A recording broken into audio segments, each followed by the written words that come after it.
दोबारा जन्म मिलने के बाद मैंने सबसे पहले एक पत्थर निगला और फिर सबकी नजरों के सामने उस औरत को जो मुझसे बेइंतहा प्यार करती थी एक जिंदा सांप निगलने पर मजबूर किया। सबको लगा कि मैं पागल हो गया हूँ, लेकिन उन्हें यह नहीं पता था कि बस 1 मिनट के अंदर पूरी दुनिया के जीवों में उत्परिवर्तन होगा और हर इंसान को उस भोजन के आधार पर शक्तियां मिलेंगी जो उसने इस बदलाव से ठीक पहले खाया होगा। पिछले जन्म में इस तबाही से ठीक पहले मैंने मटन बन खाए थे, जिसकी वजह से मुझ में बाल उगाने की शक्ति जागी। शुरुआत में खराब मौसम में मानसिक शक्ति खर्च करके उन पैदा करने का वह हुनर थोड़ा काम तो आया, पर जैसे जैसे वो राक्षस ताकतवर होते गए मैं वाकई एक बेबस मेमने की तरह बन गया जिसे कोई भी आसानी से काट सकता था। लेकिन इस बार मैं पूरी तैयारी के साथ लौटा हूँ। पिछले जन्म में मैंने पांगू ब्लड लाइन वाले एक बेहद ताकतवर जीव को देखा था जो असल में शहर के दक्षिण में एक एंटीक शॉप वाले का मामूली कुत्ता था। इत्तेफाक से मुझे उस मालिक से यह पता चला कि उस कुत्ते ने अपने मालिक को बचाते समय गलती से एक जेड पत्थर निगल लिया था। इसलिए दोबारा जन्म लेते ही मैंने सबसे पहले उस दुकान को ढूंढा और जैसे तैसे वो पत्थर खरीद लिया। अब आप सोच रहे होंगे कि मैंने शिया वानरो को उसका पालतू सांप निगलने के लिए क्यों मजबूर किया। वजह यह थी कि वह मुझसे सच्चा प्यार करती थी। पिछले जन्म में जब उत्परिवर्तन हुआ तब भी उसने मेरा साथ नहीं छोड़ा। उसके पास खुद को बचाने के लिए बर्फ की पर्याप्त शक्ति थी जिससे वह उस नर्क जैसी दुनिया में आसानी से जीवित रह सकती थी, लेकिन फिर भी वह पूरी निष्ठा के साथ मेरे साथ रही। वह मेरी रक्षा करती रही जबकि मेरे पास सिर्फ एक बेकार सी शक्ति थी। मेरी वजह से हम दोनों को तड़प तड़प कर मरना पड़ा। इसलिए इस जन्म में मैं चाहता हूँ कि वह पहले से भी ज्यादा ताकतवर शक्ति जागृत करे। पिछले जन्म में उसका यह पालतू सांप उत्परिवर्तन की वजह से एक जियाओ ड्रैगन बन गया था। अगर वह उस एंटीक शॉप के रखवाले कुत्ते से ना हारा होता तो शायद वह आगे चलकर एक 5 पंजों वाले दिव्य ड्रैगन में बदल जाता। और उसे जिंदा निगलने की बात दरअसल पिछले जन्म के इंसानों का अनुभव था, क्योंकि जिंदा निगलने से मिलने वाली शक्ति सबसे ज्यादा असरदार होती है। अगर मेरे पास मौजूद उस जेड पत्थर को काटना मुमकिन होता तो मैं भी वही करता जो शिया वानरो ने किया। अब भले ही वह एक मामूली जियाओ ड्रैगन ही क्यों न बने, यह शक्ति शिया वानरों के पिछले जन्म के बर्फ वाले हुनर से कई गुना ज्यादा ताकतवर होती। इस वक्त मेरी जिद के सामने वह बड़ी उलझन में थी। एक तरफ वह लड़का था जिसे वह बरसों से चाहती थी और दूसरी तरफ उसका प्यारा पालतू सांप। उसके मन में बड़ी कश्मकश थी, पर मेरी दृढ़ता देख शिया वानरो ने आखिरकार फैसला कर लिया। उसने मन ही मन कहा, माफ कर देना शियाओ किंग, पर उसके लिए मैं कुछ भी कर सकती हूँ। शिया वानरो ने झट से शियाओ किंग को पकड़ा, उसकी जीभ दबाई और पूरी क्लास के सामने उसे नूडल्स की तरह निगल लिया। यह देखकर मैं दंग था कि वह मेरे इस पागलपन में मेरा साथ दे रही है। पूरी क्लास सन्न रह गई। किसी के पास बोलने के लिए शब्द नहीं थे, बस हैरानी भरी आवाजें निकल रही थीं। उन्हें लगा जैसे वे खुद पागल हो रहे हों।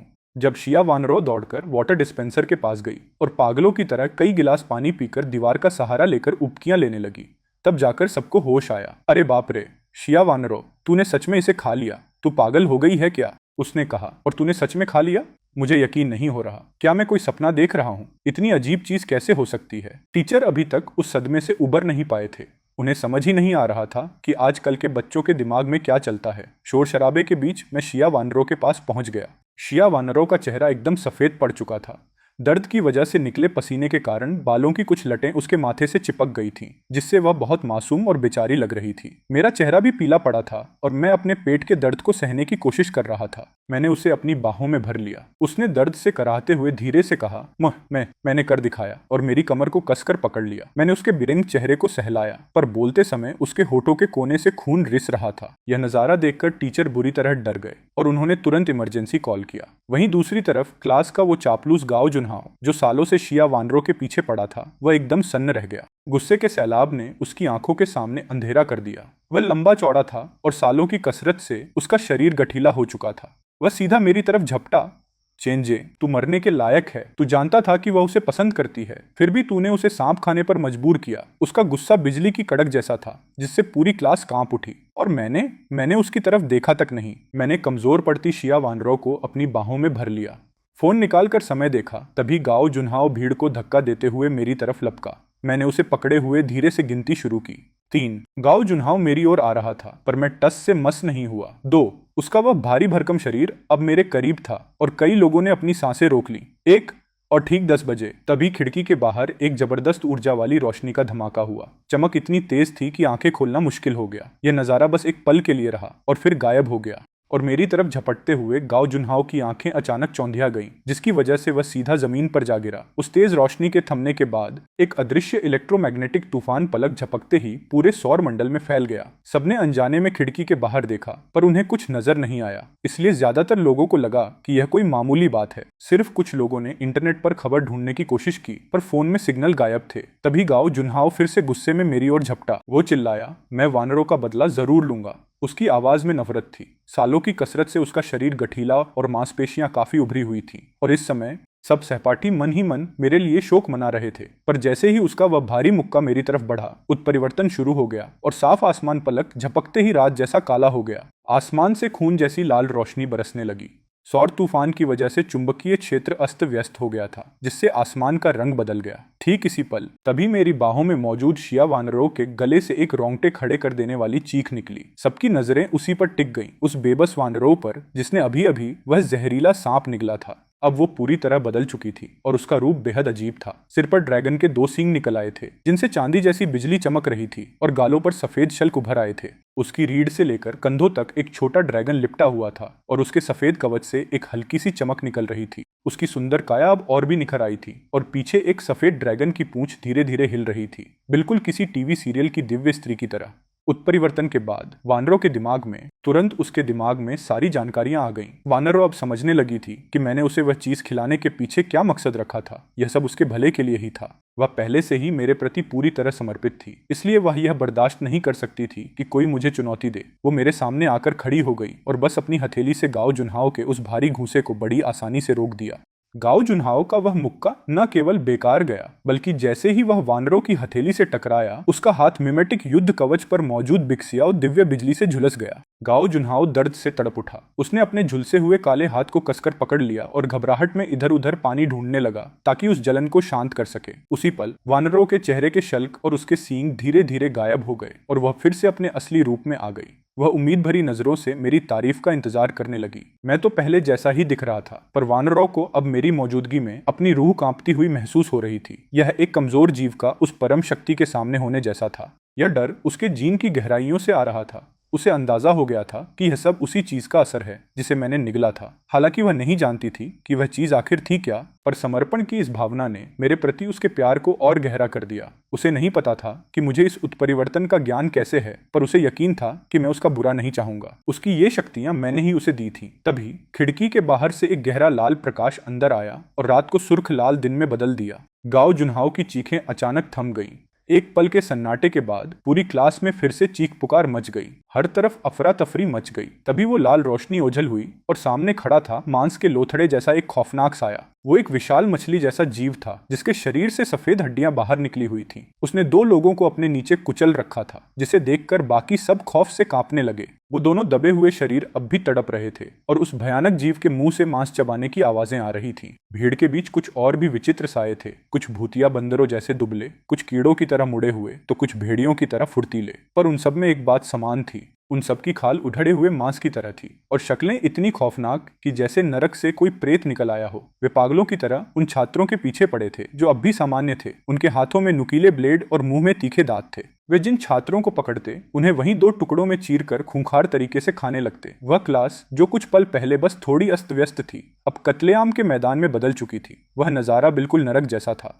क्लास मॉनिटर झांग या यह सब सुन्न होकर देख रही थी। उसे समझ ही नहीं आ रहा था कि आखिर हो क्या रहा है। रोशनी की उन 2 चमकों ने पूरी दुनिया को पल भर में कैसे बदल दिया। वह इस बात से अनजान थी कि उन रोशनी की किरणों और इलेक्ट्रोमैग्नेटिक तूफानों में एक अजीब सी शक्ति थी। जब ये दोनों मिले तो इसी वजह से इस भयानक उत्परिवर्तन को जन्म मिला। सिर्फ वही इंसान इस शक्ति के असर को झेल सकते थे जिनका मानसिक संकल्प मजबूत था। ऐसे लोग ही अपने शरीर में मौजूद बाहरी अवशेषों की मदद से अलौकिक शक्तियों को जागृत कर पाते हैं, जिन्हें जागृत कहा जाता है। गाओ जुनहाओ का मानसिक संकल्प कमजोर था, इसलिए वो इस रहस्यमयी शक्ति के असर को रोक नहीं पाया। वो हिंसक ऊर्जा तेजी से उसके शरीर के एक एक कोने में फैल गई। उसकी खाल के नीचे खून की रेंगती हुई लकीरें उभर आईं, जो अंदर ही अंदर उसकी त्वचा को खुरच रही थी। उन अनगिनत रेशों ने उसे इतनी बुरी तरह जकड़ लिया कि खाल फटने लगी और खून बह निकला। महज 2-3 सेकंड के भीतर गाओ जुनहाओ का शरीर आधा सिमट गया। वो पूरी तरह खून से लथपथ हो चुका था और अब उसमें इंसान जैसा कुछ भी नहीं बचा था। अगले ही पल वो एक ऐसी मुद्रा में मुड़ गया जो किसी इंसान के लिए नामुमकिन था, जैसे किसी रस्सी को मरोड़ा गया हो। फिर एक भयानक मरोड़ के साथ उसके पैरों से नुकीले पंजे बाहर निकल आए। कानों के पर्दों को चीर देने वाली एक भयानक चीख के साथ वो जीव सामने खड़ी लड़की पर झपटा। उसकी रफ्तार इतनी तेज थी कि आंखों के सामने बस एक धुंधली परछाई दिखी। एक ही पल में उसने अपने नुकीले पंजों से उस लड़की के 2 टुकड़े कर दिए, जिसे देख झांग या खौफ से पीछे हटने लगी। लाश पर खड़े उस पक्षी मानव को देख मेरी पुतलियां सिकुड़ गईं। वो ब्लड मून डेमन बर्ड है। गाओ जुनहाओ इस खूंखार जीव में कैसे बदल गया। पिछले जन्म में मैं उस दिन स्कूल नहीं आया था, इसलिए इस खूनी मंजर से बच गया था। 2 जीवन जीने के बाद मैं अच्छी तरह जानता हूं कि इस उत्परिवर्तन के बाद किस किस तरह के राक्षस सामने आए थे। गाओ जुनहाओ से बना यह जीव ब्लड मून डेमन बर्ड है, जो कि सिर्फ पहले स्तर का राक्षस है, लेकिन इसकी रफ्तार अविश्वसनीय है और पंजे किसी तेज चाकू की तरह। उत्परिवर्तन के शुरुआती दौर में ये सबसे खूंखार और घातक राक्षसों में से एक थे। भले ही किसी ने अपनी शक्तियों को जागृत कर लिया हो, फिर भी उन्हें इस्तेमाल करना सीखने में समय लगता है। और इस जीव की रफ्तार इतनी भयानक है कि इंसान अपनी शक्ति का इस्तेमाल करने से पहले ही ढेर हो जाता है। सिर्फ वो लोग बच सकते हैं जिनकी प्रतिभाएं सबसे ऊपरी स्तर की हों और जो पल भर में स्थिति को समझ लें, वरना आम इंसान तो बस इनका निवाला बनकर रह जाते हैं। खासकर अब जब रोशनी ओझल हो चुकी है और बस एक हल्की लाल चमक बाकी है। ऐसे अंधेरे माहौल में इस जीव की खूबियां बिल्कुल एक उल्लू जैसी होती हैं। इसी वजह से वो अंधेरे में और भी ज्यादा खतरनाक हो जाता है। पिछले जन्म में जब मैं पहली बार जागृत हुआ था तो मुझे अपनी शक्तियों पर काबू पाना नहीं आता था। तभी पड़ोसियों ने मुझे राक्षस समझकर घर से बाहर निकाल दिया था। अगर उत्परिवर्तन के बाद शिया वानरो तुरंत मुझे ढूंढकर मेरा साथ न देती तो शायद मैं कब का मर चुका होता। लेकिन शुक्र है कि मैं घर पर था, तभी मैं इस ब्लड मून डेमन बर्ड से बच पाया। तब मुझे समझ आया कि पिछले जन्म में हमारी क्लास का कोई भी छात्र स्कूल से जिंदा बाहर क्यों नहीं निकल पाया। जैसे ही ये ख्याल आया, मैंने सतर्क होकर उस ब्लड मून डेमन बर्ड को देखा और मन ही मन अपनी प्रतिभा डिवाइन थीफ को जगाने की कोशिश की। तभी मेरे दिमाग में मेरी शक्तियों की जानकारी उभर आई।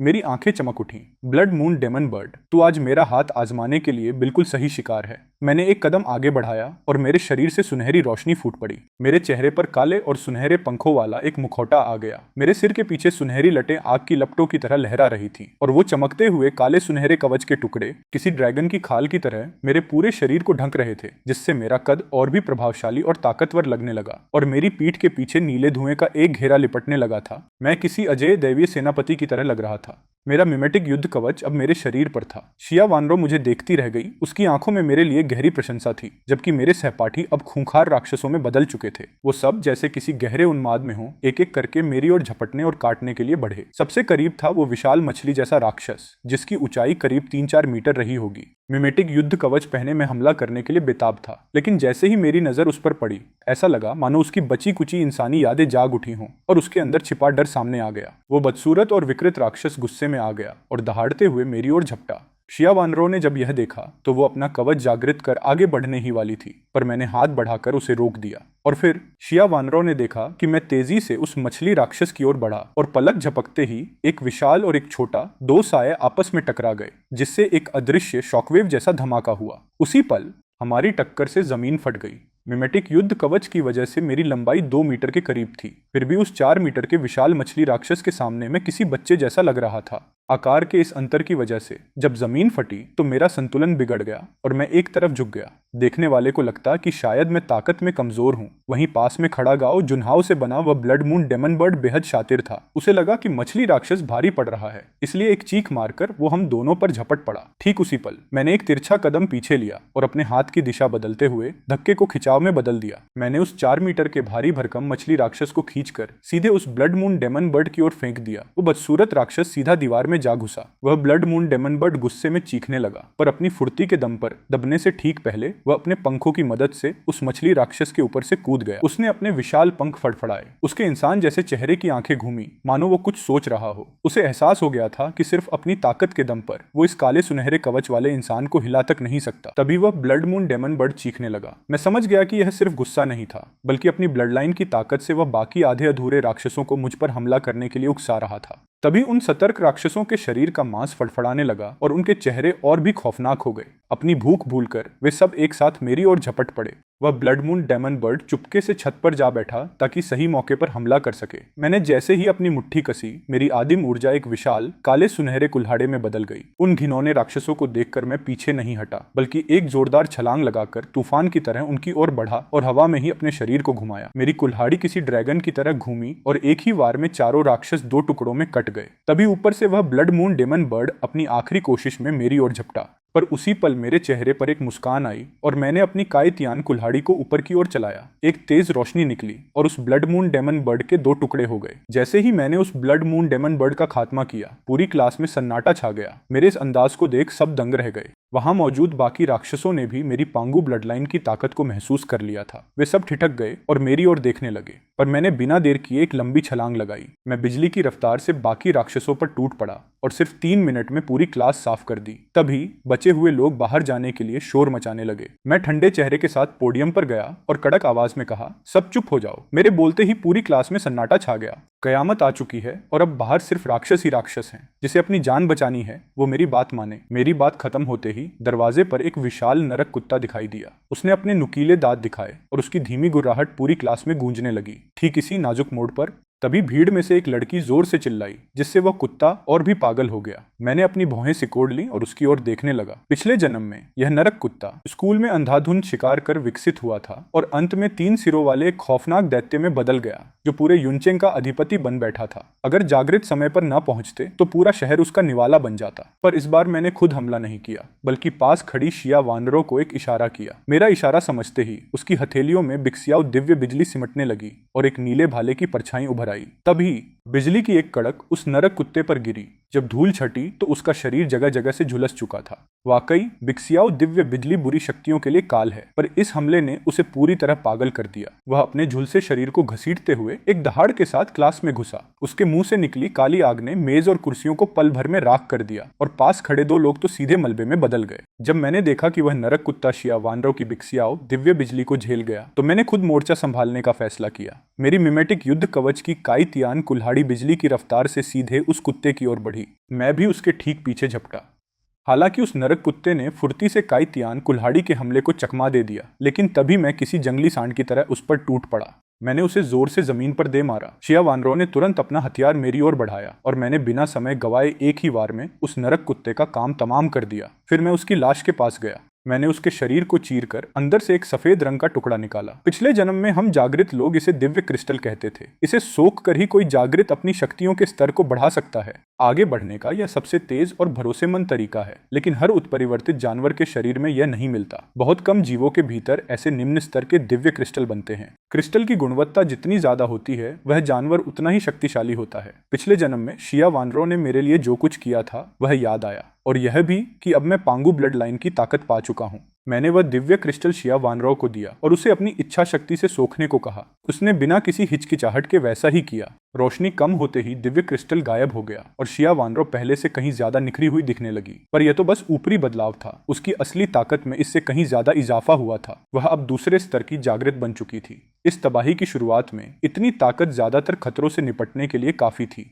फिर मैं उस लड़की के पास गया जिसकी एक चीख ने उस नरक कुत्ते को यहाँ बुला लिया था। एक तेज वार और उस लड़की का सिर जमीन पर लुढ़क गया। मैंने अपनी क्रूर नजरों से वहां मौजूद सबको देखा। इंसान को अपनी बेवकूफी की कीमत चुकानी ही पड़ती है। वहां अब बमुश्किल 10-12 लोग ही जिंदा बचे थे। तभी एक ने कांपते हुए कहा, चेंजे, अब हम सब तुम्हारी बात मानेंगे। आप हमसे जो कहेंगे हम वही करेंगे। ठीक उसी पल क्लास के बाहर से मदद के लिए कुछ दर्दनाक चीखें सुनाई दी, जिनमें उत्परिवर्तित जानवरों की दहाड़े घुली हुई थी। मैं समझ गया कि स्कूल के ये शैतान अब झुंड में इकट्ठा होने लगे। मुझे याद है कि पिछले जन्म में छात्रों की भारी भीड़ की वजह से बहुत से लोग उत्परिवर्तित राक्षसों में बदल गए थे, और देखते ही देखते यहाँ मॉन्स्टर्स की एक पूरी सेना खड़ी हो गई थी। भले ही अब मेरे पास काई तियान कुल्हाड़ी है, पर हजारों राक्षसों का सामना करना नामुमकिन था। मैंने बिना समय गवाए क्लास का दरवाजा बंद कर दिया और कोने में खड़े लोगों पर चिल्लाकर कहा, बेवकूफों की तरह खड़े मत रहो। जल्दी से मेज और कुर्सियां लाओ और दरवाजों और खिड़कियों को पूरी तरह बंद करो। थोड़ी देर झिझकने के बाद जिंदा रहने की तड़प ने उन्हें हरकत में लाया और वे मेरे आदेशानुसार दरवाजे और खिड़कियां बंद करने लगे। जैसे जैसे राक्षसों की वो सेना करीब आ रही थी, क्लास की सबसे खूबसूरत लड़की श्याओ कियान ने बाहर राक्षसों से जान बचाकर भाग रही श्याओ वेई को पहचान लिया, जो उसकी रूममेट और सबसे अच्छी दोस्त थी। उस वक्त श्याओ वेई की हालत बेहद खौफनाक थी। उसके शरीर का एक भी हिस्सा सही सलामत नहीं बचा था। श्याओ कियान को अचानक दया आ गई। वह पलक झपकते ही दरवाजे के पास पहुंची और उसे रोकने वाली मेजों को हटाने के लिए हाथ बढ़ाए, पर तभी मैं उसके पास पहुंचा और उसे कसकर पकड़ लिया। मैंने ठंडी आवाज में पूछा, क्या तू चाहती है कि हम सब उसके साथ दफन हो जाएं? मेरे मजबूत हाथों ने उसकी कलाई को जकड़ लिया था। वो चिल्लाई, तुम्हारा क्या मतलब है? शाओ वेई मरने वाली है, मैं उसे ऐसे मरते हुए नहीं देख सकती। जब मैंने उसे नहीं छोड़ा तो वो गुस्से से लाल हो गई। तो इतना बेरहम कैसे हो सकता है? उसके इस सवाल पर मेरे होठों पर एक व्यंग्य भरी मुस्कान आई। ठीक है, अगर तुझे लगता है कि मैं बेरहम हूं तो जा खुद मसीहा बन। इतना कहते ही मैंने अपना मिमेटिक युद्ध कवच सक्रिय कर लिया। फिर मैंने दरवाजा खोला और शाओ कियान को एक झटके में बाहर धकेल दिया और फिर शांति से दरवाजा बंद कर लिया। बाहर खड़ी वो बुरी तरह डर गई और पागलों की तरह दरवाजा पीटने लगी। प्लीज कोई तो मेरी मदद करो। गलियारे में खड़े उन उत्परिवर्तित राक्षसों ने जैसे ही शाओ कियान की चीखें सुनी, उनकी आंखें खून की तरह लाल हो गईं। भूख से पागल होकर वे सब एक साथ उस पर टूट पड़े, जबकि क्लास के अंदर बाकी सब डर के मारे कोने में दुबके हुए थे। बाहर उन राक्षसों के आपस में भिड़ने और चीखने चिल्लाने की आवाजें आ रही थीं, जिन्हें सुनकर अंदर कोई भी हिलने की हिम्मत नहीं कर रहा था। मैं दरवाजे के पीछे एकदम सीधा खड़ा था। मेरा पूरा ध्यान बाहर था। अगर कोई भी राक्षस अंदर घुसने की कोशिश करेगा तो मैं अपनी जान लगाकर उससे मुकाबला करूंगा। भले ही कुछ भी हो जाए, शिया वानरों को मैं स्कूल से सुरक्षित बाहर निकाल लूंगा। लेकिन जैसे ही उन राक्षसों ने शाओ कियान के शरीर को पूरी तरह नोच खाया, अचानक गलियारे में सन्नाटा छा गया। आखिर हुआ क्या? अचानक इतनी शांति क्यों हो गई? क्या वे राक्षस चले गए? सहपाठी एक दूसरे का चेहरा देखने लगे। उन्हें लगा कि शायद अब उन्हें बचने का मौका मिल गया है, पर फिर भी वे अपनी जगह से हिलने की हिम्मत नहीं कर पा रहे थे। उनकी नजरें अब मेरी तरफ थीं। पिछले कुछ घंटों के अनुभवों ने उन्हें यह समझा दिया था कि अगर उन्हें अब जिंदा रहना है तो उन्हें मुझ पर ही निर्भर रहना होगा। मैंने धीरे से दरवाजे की छोटी खिड़की से बाहर झांका। शीशे के पार मैं साफ देख सकता था कि शाओ कियान के शरीर के अब टुकड़े टुकड़े हो चुके थे। वहां बस खून का एक तालाब बचा था और वे राक्षस अजीब तरह से जमीन पर दुबक कर कांप रहे थे। ऐसा लग रहा था जैसे वे किसी चीज से डरे हुए हों। आमतौर पर शाओ कियान को खाने के बाद उनका अगला निशाना हम होने चाहिए थे, पर वे वहीं दुबके हुए थे। मैं भी उलझन में था। पिछली जिंदगी में जब कयामत आई थी तब मैं स्कूल में नहीं था, इसलिए मुझे अंदाजा नहीं था कि अब आगे क्या होने वाला है। मुझे धीरे धीरे खतरे का एहसास होने लगा। तभी शिया वानरों ने घबराकर पूछा, चेन बाहर क्या हो रहा है? उसने अपने हथियार को मजबूती से जकड़ लिया था। वो मेरी ढाल बनकर सबसे पहले बाहर कूदने को तैयार थी। मैंने उसकी ओर देखा और सिर हिलाते हुए कहा, अभी कुछ साफ नहीं है, फिलहाल यहीं रुको और हालात देखो। मेरी बात अभी पूरी ही हुई थी कि तभी क्लास के बाहर हलचल होने लगी। अजीब कदमों की आवाज धीरे धीरे हमारी ओर बढ़ रही थी। हर कदम ऐसा लग रहा था मानो किसी के दिल पर हथौड़ा चल रहा हो। तभी एक आवाज आई, बाहर आओ ना, खेलें। तुम सबको देखे हुए बहुत समय हो गया। मैं तुम सबके साथ कुछ स्वादिष्ट चीजें बांटना चाहती हूँ। तभी गलियारे से एक लड़की की आवाज आई। वह आवाज इतनी गहरी और डरावनी थी कि उसे सुनकर किसी के भी रोंगटे खड़े हो जाएं। यह झाओ शियाओलू थी। क्या उसने आज छुट्टी नहीं ली थी? फिर वह वापस कैसे आ गई? छात्रों के बीच खड़ी गाओ शियाओली घबराहट में यह सब बोल रही थी। झाओ शियाओलू का अचानक आना उसके लिए किसी सदमे से कम नहीं था। वह यहाँ क्यों आई? कहीं वह गाओ जुन्हाओ की तरह राक्षस तो नहीं बन गई और हमसे बदला लेने नहीं आई? अगर उसे किसी को ढूंढना ही है तो गाओ शियाओली को ढूंढे, मेरा इससे कोई लेना देना नहीं है। झाओ शियाओलू की पुरानी रूममेट्स अब आपस में फुसफुसाने लगी। ऐसा लग रहा था कि उन्होंने पहले उसके साथ कुछ बहुत गलत किया था, तभी वे इतनी डरी हुई थी। और फिर अचानक दरवाजे पर 3 बार जोरदार प्रहार हुए। मैंने अपनी काईतियान कुल्हाड़ी को मजबूती से पकड़ लिया। झाओ शियाओलू बदला लेने आई हो या किसी और वजह से, अगर उसने मुझ पर या शिया वानरों पर हाथ डालने की हिम्मत की तो मैं बिना झिझक उसका सिर कलम कर दूंगा। गाओ शियाओली अपना सिर पकड़े कोने में दुबक गई। तभी बाहर से चिल्लाने की आवाज आई, दरवाजा खोलो। मेरी प्यारी सहेलियों, तुम्हें मेरे साथ खेलना बहुत पसंद था ना? फिर अब दरवाजा क्यों नहीं खोल रही हो? झाओ शियाओलू की एक अजीब सी हंसी गूंजी जबकि दरवाजे पर प्रहार जारी था। और तभी अचानक दरवाजा धड़ाम से खुल गया। एक इंसानी राक्षस दरवाजे पर खड़ा था। वो गुर्राई, हे देख लिया तुम सबको। वो फिर से हंसी और अपनी 8 टांगों की मदद से बिजली की रफ्तार से अंदर घुस आई। उत्परिवर्तन के बाद उसका आकार कई गुना बढ़ चुका था। जैसे ही वो अंदर आई, उसने लगभग आधी क्लास को घेर लिया। गाओ शियाओली समझ चुकी थी कि अब उसका बचना नामुमकिन है, इसलिए वो घुटनों के बल गिरकर गिड़गिड़ाने लगी। शियाओलू, मुझे माफ कर दो, वो पागलपन से चिल्लाई। क्या तुमने कभी आज के बारे में सोचा था और अब तुम चाहती हो कि मैं तुम्हें माफ कर दूं? वाकई मजेदार है। उसका शरीर गुस्से से कांप रहा था। उसे वो सारा दर्द याद आ रहा था। पुराने जख्मों ने उसे मानसिक रूप से तोड़ दिया था और अब जब उसके पास बदला लेने की ताकत थी तो वो पागलपन की हद तक उत्साहित थी। हाँ, यह सब उसी का किया हुआ था। तभी गाओ शियाओली की एक रूममेट उसे ताना मारने के लिए आगे बढ़ी और धीरे धीरे दरवाजे की ओर जाने लगी। वो बोली, तुम नहीं बच सकती। लेकिन झाओ शियाओलू की नजरें एकदम ठंडी पड़ गईं और तभी एक जोरदार धमाका हुआ। दरवाजा अचानक अपने आप बंद हो गया। यह देखकर मुझे काफी हैरत हुई। शायद झाओ शियाओलू ने मकड़ी खाई थी जिसकी वजह से यह उत्परिवर्तन हुआ, लेकिन अब वो अपनी मानसिक शक्ति से चीजों को कंट्रोल कर सकती थी। यकीनन वो लेवल 1 के पीक के करीब पहुंच चुकी थी। उसने मेरी तरफ ध्यान भी नहीं दिया और पलक झपकते ही उस लड़की के सामने जा खड़ी हुई जो भागने की कोशिश कर रही थी, और फिर उसने अपने नुकीले पंजों से हमला किया। एक ही झटके में उसने उस लड़की के शरीर के 2 टुकड़े कर दिए और फिर एक हिस्सा उठाकर मजे से चबाने लगी। खून खराबे का ये मंजर देखकर कई छात्रों का जी मिचलाने लगा, पर तभी न जाने गांव शियाओली में कहां से हिम्मत आई, उसने जमीन से मेज का एक पाया उठाया और झाओ शियाओलू पर हमला किया। पर ऐसा लगा जैसे वो किसी लोहे की दीवार से टकराया हो। उसे जरा भी चोट नहीं पहुंची, बल्कि उस झटके से मेज का पाया ही उसके हाथ से छूट गया। झाओ शियाओलू ने उसे हवा में उठा लिया और मुस्कुराते हुए बोली, तू बहुत जल्दबाज है। फिर उसने धीरे धीरे गाओ शियाओली को अपने मुंह की ओर खींचा। उसकी मानसिक शक्ति ने उसे ऐसे जकड़ा था कि छटपटाना बेकार था। एक ही वार में खून की धार बह निकली। उसकी चीखें पूरी क्लास में गूंज उठी। कुछ ही पलों में झाओ शियाओलू ने उसके शरीर के आधे से ज्यादा हिस्से को चट कर लिया। खैर, बदला तो पूरा हो गया था, पर उसकी भूख अभी मिटी नहीं थी। उसने अपनी भूखी नजरें मुझ पर और शिया वानरों पर टिका दी और धीरे से बोली, तुम दोनों बहुत स्वादिष्ट लग रहे हो।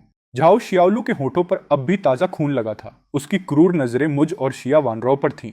हम दोनों जागृत थे, इसलिए उसकी नजरों में हम किसी शाही पकवान से कम नहीं थे। अपना बदला पूरा करने के बाद अब उसकी नजरें हम पर थीं। मैंने अपनी काई तियान कुल्हाड़ी को मजबूती से पकड़ लिया और हमले के लिए तैयार हो गया। सच कहूं तो मैं उससे उलझना नहीं चाहता था, क्योंकि राक्षस बनने से पहले झाओ शियाओलू भी एक बदकिस्मत इंसान थी। लेकिन अब उसने मुझे अपना निशाना बना लिया था। अब उसकी गर्दन काटना ही एकमात्र रास्ता था। वो पागलों की तरह मुस्कुरा रही थी, जैसे उसे मेरी कोई परवाह ही न हो। तभी उसकी उंगलियों से नुकीले पंजे निकल आए। उसने मेरी तरफ तेजी से झपट्टा मारा। मैंने एक ठंडी आह भरी और अपनी काई तियान कुल्हाड़ी से एक जोरदार आड़ा प्रहार किया, जिसकी ताकत से पूरी क्लास हिल गई। हवा में कड़कड़ाहट गूंज उठी। मेरी कुल्हाड़ी सीधे उसके पंजों से टकराई और चारों ओर चिंगारियां बिखर गईं। उस जोरदार झटके से झाओ शियाओलू 2 कदम पीछे हट गई। अपने पंजों को घायल देख वो अब पूरी तरह पागल हो चुकी थी। जिस किसी ने भी मुझे तकलीफ दी है, उन सबको मरना होगा। झाओ शियाओलू ने सिर उठाकर एक भयानक चीख मारी, जैसे उसने मुझे भी उन लोगों में शामिल कर लिया हो जिन्होंने उसे सताया था। और फिर उसने अपना खौफनाक मुंह खोल दिया। उसके उस अंधेरे मुंह के अंदर कुछ हलचल हुई और देखते ही देखते मोटे मोटे सफेद रेशमी धागे बाहर निकलने लगे, जिन पर हल्के हरे रंग की कोई चिपचिपी चीज लिपटी हुई थी। वो दरअसल तेजाब जैसा चिपचिपा पदार्थ था। उत्परिवर्तन के बाद झाओ शियाओलू का ये खास हमला था मकड़ी का जाल। रेशम का वो बड़ा सा जाल सीधे मेरी तरफ झपटा और ठीक उसी पल मेरी आंखों में एक सुनहरी चमक कौंधी। मेरे शरीर के अंदर की शक्ति तेजी से दौड़ने लगी। जगह इतनी तंग थी कि इतने बड़े हमले से बचना नामुमकिन था, पर मेरे लिए यह अपनी जागृत कुल्हाड़ी को आजमाने का सही मौका था। तभी मेरे शरीर से सुनहरी रोशनी की किरणें निकली और देखते ही देखते मेरी काई तियान कुल्हाड़ी को घेर लिया। जैसे ही मैंने अपनी काई तियान कुल्हाड़ी को ऊपर की ओर उठाया, आसपास की हवा कांपने लगी। ऐसा लगा मानो पूरी इमारत में भूकंप आ गया हो और कमरे की सारी मेजें तेजी से हिलने लगी। आसपास की खिड़कियां चकनाचूर होने लगी और जैसे ही वो जाला मुझे जकड़ने वाला था, मैंने अपनी कुल्हाड़ी से वार किया। काइतियान कुल्हाड़ी से एक भयानक शक्ति निकली जो सीधे उस जाल पर जा गिरी। वो रेशम भले ही जांग जितना मोटा था, पर मेरी कुल्हाड़ी के सामने वो मक्खन की तरह कट गया और पल भर में पूरा जाल छिन्न भिन्न हो गया। उसे रोकना नामुमकिन था। जाल चीरते हुए मेरी कुल्हाड़ी सीधे झाओ शियाओलू पर जा लगी और उसका शरीर कंधे से 2 हिस्सों में कट गया, जिससे खून का फव्वारा फूट पड़ा। झाओ शियाओलू के गले से एक रूह कंपा देने वाली चीख निकली। इतनी गहरी चोट के बाद अब उसके मन में मौत का खौफ था और उसके दिमाग से मानसिक तरंगे निकलने लगी। वहां मौजूद आम छात्र अपना सिर पकड़कर दर्द से तड़पने लगे। क्योंकि मैं बिल्कुल सामने था, इसलिए मैं भी एक पल के लिए सुन्न हो गया। मानसिक हमला मैं पहली बार झेल रहा था। वहीं बाहर के राक्षस उन तरंगों से उकसाकर पागलों की तरह अंदर घुस आए। उन्हें देखकर लग रहा था कि वो मुझे जिंदा नोच डालेंगे। शिया वानरों ने उन राक्षसों को मेरी तरफ झपटते देखा। उसकी आंखों में एक ठंडी चमक आई और उसने अपनी तलवार घुमाई, जिससे बिजली की चिंगारियां फूटने लगी। वो एक परछाई की तरह आगे बढ़ी और बिक्सियाओ दिव्य बिजली का प्रहार किया। अजगर जैसे विशाल बिजली के झटके सीधे उन राक्षसों पर जा गिरे। एक दिव्य क्रिस्टल सोखने के बाद शिया वानरो अब पहले से कहीं ज्यादा ताकतवर थी। सिर्फ बिजली के झटकों ने ही कई राक्षसों को राख कर दिया और फिर उसने अपनी तलवार चलाई। उसकी एक ही वार ने ढेरों राक्षसों का सफाया कर दिया। उसके सामने ये राक्षस ऐसे थे जैसे कोई सब्जियां काट रहा हो। पल भर में पूरा गलियारा साफ हो गया। जो चीजें मेरे लिए मुसीबत बन सकती हैं, मैं उन्हें कभी पनपने नहीं देता। मैं हूं चेंजे। तू अब पूरी तरह मेरे कब्जे में है। अब तू कहीं नहीं भाग सकता। गंभीर रूप से घायल होने के बावजूद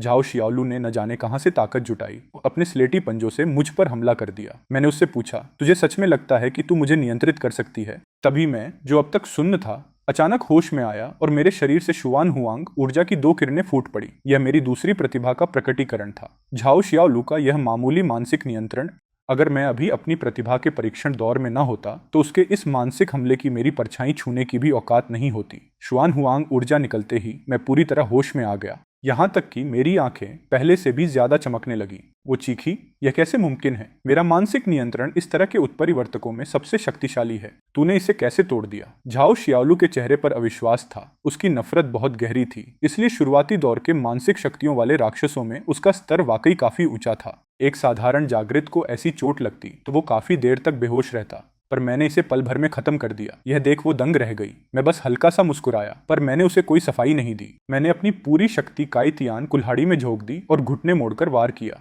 अगले ही पल एक पीली बिजली कौंधी और झाओ शियाओलू का बचा कुचा शरीर खून की बारिश में बदल गया। जैसे ही मांस के टुकड़े क्लासरूम में बिखरने लगे, तभी कोई चीखा, चेंजे, तुमने उसे मार डाला। झाओ शियाओलू के पास मानसिक हमले की शक्ति थी, फिर भी तुम वाकई बहुत ज्यादा ताकतवर हो। वहां मौजूद कई सहपाठियों के होश वापस आ गए थे। राक्षसों से भरी इस प्रलय की दुनिया में उनके पास कोई शक्ति नहीं थी, इसलिए अब वे मेरी और शिया वानरो की तरफ उम्मीद से देखने लगे। अगर शिया वानरो और मैं अब भी पुराने सहपाठियों के नाते उन पर दया करते तो शायद उनके बचने की कोई उम्मीद होती। खून की बारिश थमते ही झाओ शियाओलू की जगह पर एक सफेद क्रिस्टल दिखाई दिया। यह एक और ऐसा क्रिस्टल था जिससे मेरी ताकत बढ़ सकती थी। तभी हवा में काली धुंध की दो लकीरें घूमने लगी। यह शायद झाओ शियाओलू की मौत के बाद की नफरत थी। तभी कोई चिल्लाया, क्या? क्यों? मैं तुम सबको नर्क में जाने का श्राप देती हूँ। आवाज थमते ही धुंध की वो दो लकीरें खिड़की से बाहर निकल गईं और इस दुनिया से ओझल हो गईं। मैंने अपनी काई तियान कुल्हाड़ी वापस ली और एक ठंडी आह भरी। चेनजे, क्या आप ठीक हैं? कहीं चोट तो नहीं लगी? शिया वानरो ने घबराहट में मेरा हाथ थाम लिया और मुझे चेक करने लगी। कुछ देर पहले जब मैं उसके नियंत्रण में था और झाओ शियाओलू मुझे पकड़ने ही वाली थी, तब उसकी जान हलक में आ गई थी। मैं ठीक हूँ। मैंने प्यार से शिया वानरो के सिर पर हाथ फेरा। ये लड़की अब भी पिछले जन्म की तरह मेरी इतनी परवाह करती है। उसे शांत करने के बाद मैंने झाओ शियाओलू की मौत के बाद बचा हुआ वो क्रिस्टल उठा लिया। सफेद रंग के इस क्रिस्टल के अंदर हल्की लाल रोशनी चमक रही थी। ये यकीनन एक प्रारंभिक स्तर का दिव्य क्रिस्टल था। मुझे पता था कि इससे मेरी ताकत बढ़ेगी। मैंने उसे अपनी हथेली में लिया और बस एक सोच के साथ उसे सोखना शुरू कर दिया। पलक झपकते ही एक सफेद रोशनी मेरे शरीर में समा गई। अचानक मुझे पूरे शरीर में एक गजब की ताजगी महसूस हुई, जैसे मेरी एक एक कोशिका सांस ले रही हो। मेरी ऊर्जा काफी बढ़ गई थी। वाकई इस प्रारंभिक दिव्य क्रिस्टल का असर जबरदस्त था। इस एक क्रिस्टल ने मुझे सीधे दूसरे स्तर के जागृत के शिखर पर पहुंचा दिया। मेरी काउस जुआन हुआंग बॉडी की खासियत थी कि मैं दूसरों के मुकाबले कहीं ज्यादा ताकत सोख सकता था। आमतौर पर एक प्रारंभिक क्रिस्टल से कोई मुश्किल से दूसरे स्तर की शुरुआत तक पहुंच पाता, लेकिन मैं सीधे शिखर पर था। तभी शिया वानरो ने पुकारा, श्याओजे। उसने चारों तरफ बिखरे खून और तबाही को देखा और मेरा हाथ थामकर धीरे से पूछा, अब हम क्या करेंगे? सच कहूं तो मेरे पास भी आगे की कोई योजना नहीं थी। अब हम जागृत हो चुके थे, तो बस अपनी ताकत बढ़ाते रहना ही एकमात्र रास्ता था, क्योंकि इस दुनिया में जागृतों की शक्तियां राक्षसों के लिए एक स्वादिष्ट दावत की तरह होती हैं। जैसे जैसे यह कयामत बढ़ेगी, राक्षस इंसानों और अपनी ही प्रजाति का शिकार करके और विकसित होते जाएंगे। यानी आने वाले समय में राक्षस सिर्फ और सिर्फ ताकतवर होंगे, और अगर जिंदा रहना है तो हमें लगातार खुद को बेहतर बनाना होगा। मेरी बातें सुनकर शिया वानरो गहरी सोच में डूब गई। उसे नहीं पता था कि अपनी ताकत कैसे बढ़ानी है। वो तो बस मेरी रक्षा करना चाहती थी। जो भी मेरे लिए खतरा बनता वो उसे मिटा देना चाहती थी। और तभी झाओ शियाओलू की मौत के बाद फैली खून की उस गंध ने स्कूल के बाकी राक्षसों का ध्यान अपनी ओर खींच लिया। उसके जैसे उच्च स्तर के राक्षसों का मांस दूसरे राक्षसों के लिए किसी दावत से कम नहीं होता। इसीलिए खून की महक मिलते ही वे सब उस कमरे की तरफ बढ़ने लगे जहां मैं था। मैंने शिया वानरो का हाथ थामा और निकलने ही वाला था कि तभी कोई बीच में कूद पड़ा। चेनजे, मुझे भी साथ ले चलो। मेरे बाप गुआंग्याओ ग्रुप के डायरेक्टर हैं। साथ चलोगे तो ऐशो आराम की जिंदगी जियोगे। जितने पैसे चाहिए उतने ले लेना। ये क्लास का अमीर ज्यादा हुआंग तियान था। वाकई उसके परिवार के पास दौलत की कोई कमी नहीं थी। वो रोज मर्सिडीज एस क्लास में स्कूल आता था। लेकिन ऐसे अमीर जादों की दुनिया सिर्फ पैसों के इर्द गिर्द घूमती है। उन्हें लगता है कि पैसा हर चीज खरीद सकता है। इतना मजाक है, दुनिया खत्म होने की कगार पर है और इसे लगता है कि पैसा अब भी काम आएगा। मैं अपनी हंसी नहीं रोक पाया। ये हुआंग तियान वाकई बहुत नादान था। मेरा ये बर्ताव देखकर उसकी ईगो हर्ट हो गई। वो चिल्लाया, ओए चेनजे, तू कंगाल कहीं का। तेरे माँ बाप तो जल्दी ही निपट गए। स्कॉलरशिप पर पढ़ने वाला। इससे पहले कि हुआंग तियान अपनी बात पूरी करता, मेरी आंखों में एक ऐसी ठंडक आई कि वो डर के मारे चुप हो गया। क्या तू जीने से ऊब गया है? मैंने उसका कंधा पकड़ा और उसे धीरे से नीचे की तरफ धकेल दिया। अगले ही पल वो जमीन पर ढेर हो गया। उसकी सांसें थम चुकी थीं। ये सब मंजर देखकर खौफ से पीछे हट गए और मुझे ऐसे देखने लगे जैसे मैं कोई राक्षस हूँ। अब मेरे लिए इन्हें मारना किसी चींटी को कुचलने जितना आसान था। मैं शिया वानरो को साथ लेकर क्लास से बाहर निकल गया। तभी पीछे से किसी ने घबराते हुए पूछा, वे चले गए, अब हम क्या करेंगे? नहीं, हमें जिंदा रहना होगा। अगर हम चेनजे के पीछे चलें तो शायद हमारी जान बच जाए। सबने आपस में थोड़ी चर्चा की, फिर क्लास से मेज की टांगे और झाड़ू जैसी कुछ चीजें उठाई और मेरे पीछे हो लिए। मुझे पता था कि वे साथ आ रहे हैं, पर मैंने उन्हें रोकने की कोशिश नहीं की। पहला कारण तो ये था कि वे पुराने सहपाठी थे, इसलिए उन्हें साथ चलने दिया। बस शर्त ये थी कि वे मेरे रास्ते में ना आए। और दूसरा, इतने सारे लोग जरूर राक्षसों को आकर्षित करेंगे और मैं उन्हीं का फायदा उठाकर अपनी ताकत बढ़ा सकूंगा। कॉरिडोर के कुछ राक्षसों का सफाया करने के बाद मैं स्कूल के स्टोर में पहुंचा और वहां का सारा खाने पीने का सामान अपने बैग में भर लिया। बाकी छात्रों को भी सामान इकट्ठा करना आता था, पर उनकी हिम्मत सिर्फ वही चीजें उठाने की थी जिन्हें मैंने छोड़ दिया था। 2 बड़े बैग भरने के बाद ही मैं वहां से निकला। तभी पुराना स्पोर्ट्स कैप्टन लिन शियू चापलूसी करते हुए मेरे सामने आया और बोला, अरे चेन भाई, देखिए मेरा शरीर कितना हट्टा कट्टा है, सामान मुझे उठाने दीजिए। आप और भाभी बस आराम से चलिए। लिन शियू झुक झुक कर विनती कर रहा था। उसकी ये हालत देखकर और सामान का बोझ ज्यादा होने की वजह से मैंने उसे बैग थमा दिए, पर अगर उसने थोड़ी सी भी गद्दारी करने की कोशिश की तो मैं उसे पल भर में खत्म कर दूंगा। तीसरी क्लास के लोग अपना सामान नीचे रख ही रहे थे कि तभी स्टोर से बाहर निकलते ही मुझे कुछ लोगों ने घेर लिया। मैंने गौर से देखा, सामने छठी क्लास का मॉनिटर झाओहू था। ये पहले से ही बहुत बदतमीज था और पूरे स्कूल में गुंडा माना जाता था। उसने रौब झाड़ते हुए कहा, जो सामान तुमने लिया है उसे चुपचाप नीचे रख दो, क्योंकि हमारे बॉस ने अपनी शक्तियां जागृत कर ली हैं। दरअसल कुछ समय पहले ही झाओहू ने अपनी प्रतिभा को जागृत किया था और अपनी क्लास के कई लोगों की जान बचाई थी। इसी बहाने उसने अपनी क्लास के बचे हुए छात्रों को अपना चेला बना लिया था। वहीं लिन शियू, जिसने खाने के 2 भारी बैग उठाए हुए थे, उसने मेरी ओर देखा। मेरी इजाजत के बिना उसकी इतनी हिम्मत नहीं थी कि वो सामान उन्हें दे दे। मैंने अपनी भौहें सिकोड़ते हुए जवाब दिया, तुम छठी क्लास वाले वाकई बहुत घमंडी हो। ये सब मैंने खुद इकट्ठा किया है, तो मैं तुम्हें क्यों दूं? मुझे हमेशा से झाओहू जैसे लोग नापसंद थे, जो सिर्फ कमजोरों को डराना जानते हैं। मेरी बात सुनकर वो गुस्से से लाल हो गया और अपनी मुट्ठियां भींच ली। तभी उसके पीछे 2 विशाल पंख निकल आए। उन पंखों पर सफेद रंग के धब्बे थे। साफ था कि कयामत आने से पहले इस झाओहू ने कोई 7 बिंदु वाला लेडी बग खा लिया होगा, तभी उसमें यह बदलाव आया है। झाओहू के पंख जोर से फड़फड़ाए और वह किसी उल्कापिंड की तरह मेरी तरफ झपटा। मैंने बस अपना हाथ हल्का सा हिलाया और काई तियान कुल्हाड़ी मेरे हाथ में आ गई। कुल्हाड़ी के चारों ओर एक रहस्यमयी ऊर्जा छा गई। तभी झाओहू गर्व से चिल्लाया, मैं दूसरे लेवल पर पहुंच गया हूं, अब मेरी ताकत देखो। उसी पल उसकी मांसपेशियां फड़कने लगी और वह और भी ताकतवर दिखने लगा। मैं बिना घबराए उसे घूरता रहा और कुल्हाड़ी को कसकर पकड़ लिया। तभी एक ठंडी चमक कौंधी। मैंने सीधा उसके चेहरे पर वार किया, पर मेरी कुल्हाड़ी उसके फौलादी हाथों से टकराई। वार इतना जोरदार था कि वह पीछे हट गया, फिर भी खुद को शांत दिखाने की कोशिश करने लगा। बॉस, इसे धूल चटा दो।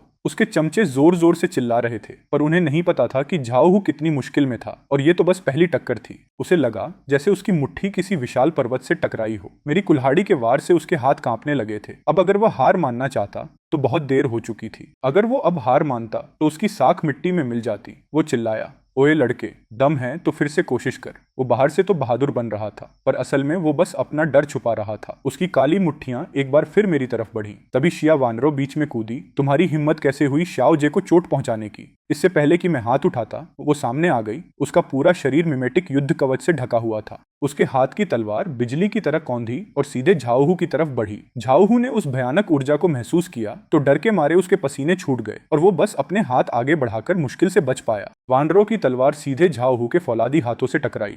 हमला इतना जोरदार और बिजली से भरा था कि उसके हाथ लाल पड़ गए। वानरो चिल्लाई, तुम जैसे नीच लोग वाकई बेशरम हो। झाओहू के चमचों ने कुछ बोलने की कोशिश की, पर वानरों की एक तीखी नजर ने उन्हें चुप करा दिया और वो डरकर झाओहू के पीछे छिप गए। मैंने धीरे से कहा, वानरो, तुम पीछे हटकर आराम करो, अब बाकी सब मुझ पर छोड़ दो। मैं वानरों के आगे आकर खड़ा हो गया। मुझे बस ये देखना था कि दूसरे लेवल के शिखर पर पहुंचने के बाद मेरी असली ताकत कितनी बढ़ गई है। तभी वानरों ने चिंता में पुकारा, शाओ जे। मुझे इतना दृढ़ देखकर वो चुप हो गई। वो मेरी रक्षा तो करना चाहती थी, पर जानती थी कि जब मैं कुछ करने की ठान लूं तो वो बीच में दखल नहीं देगी। मैं इसे अकेले ही खत्म करना चाहता था, इसलिए वो पीछे हटकर देखने लगी। तभी झाओहू चिल्लाया, ये मत समझना कि तू जीत गया। तुझे मारने के बाद मैं तेरे पीछे खड़े उन मामूली लोगों का भी हिसाब करूंगा। झाओहू का घमंड अभी भी 7वें आसमान पर था। उसके पंख तेजी से फड़फड़ाने लगे। उसने अपनी रफ्तार को चरम सीमा तक पहुंचाया और पूरी ताकत से मेरी ओर झपटा। उसका शरीर अब हीरे जैसा कठोर हो चुका था। उसे पूरा यकीन था कि मेरी ये मामूली सी कुल्हाड़ी उसके बचाव को कभी नहीं तोड़ पाएगी। उसे लगा कि अगर बचाव नहीं टूटा तो वो मुझे वहीं ढेर कर देगा। मैंने एक जोरदार गर्जना की और अपनी काई तियान कुल्हाड़ी से आकाश पृथ्वी विभाजन का वार किया। तभी मेरे शरीर के चारों ओर ऊर्जा का एक सुरक्षा कवच उभर आया और मेरी कुल्हाड़ी ने बिल्कुल सटीक निशाना साधते हुए झाओहू के शरीर पर जोरदार प्रहार किया। शक्तिशाली ऊर्जा की लहरें तेजी से चारों ओर फैलने लगी और हवा का एक बवंडर उठा।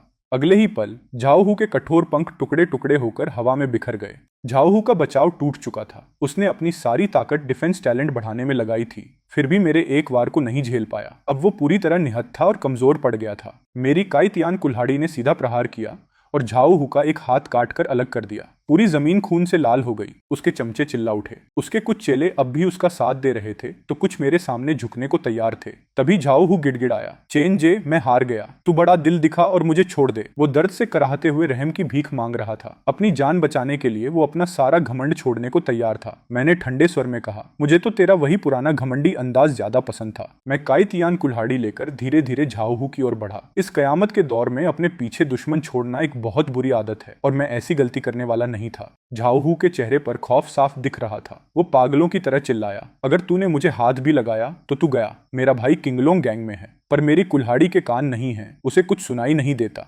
मैंने बस एक हल्के से वार से झाओहू का सिर धड़ से अलग कर दिया। उसके चेले यह मंजर देखकर दंग रह गए।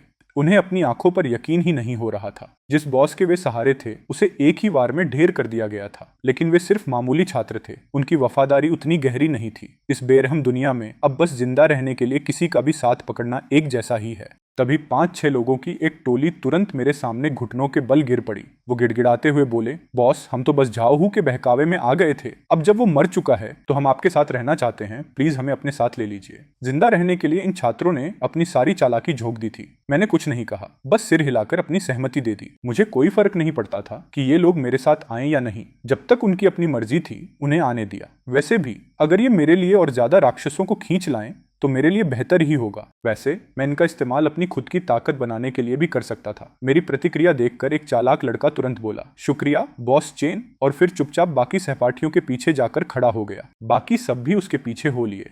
इस तरह मुझे 5-6 और चेले मिल गए। झाओहू को ढेर करने के बाद मैं उसकी लाश की तलाशी लेने के लिए आगे बढ़ा। जैसा कि मुझे उम्मीद थी, ऐसे मामूली जागृत के पास सिर्फ निचले स्तर का दिव्य क्रिस्टल था। खैर, छोटी से छोटी चीज भी काम आती है। मैंने तुरंत उसे उठाया और एक ही झटके में अपने शरीर में सोख लिया।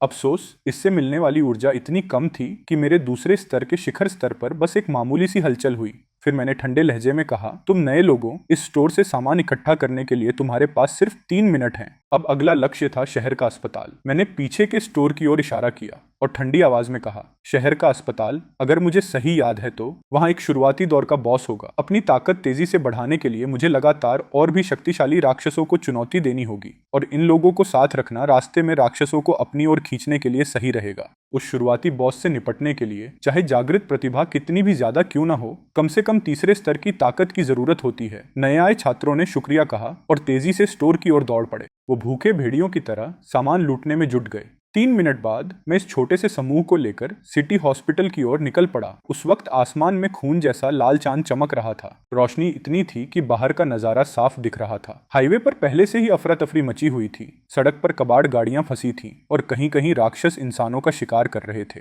लेकिन एक नजर देखने पर पता चला कि वो सब मामूली राक्षस थे, इसलिए मैंने कोई दखल नहीं दिया। इस कयामत के दौर में दूसरों के मामलों में पड़ना कभी अच्छी आदत नहीं रही है। सड़क किनारे 2 ऊंची इमारतों की स्क्रीन्स पर इन विकृत राक्षसों के आने की खबरें चमक रही थीं।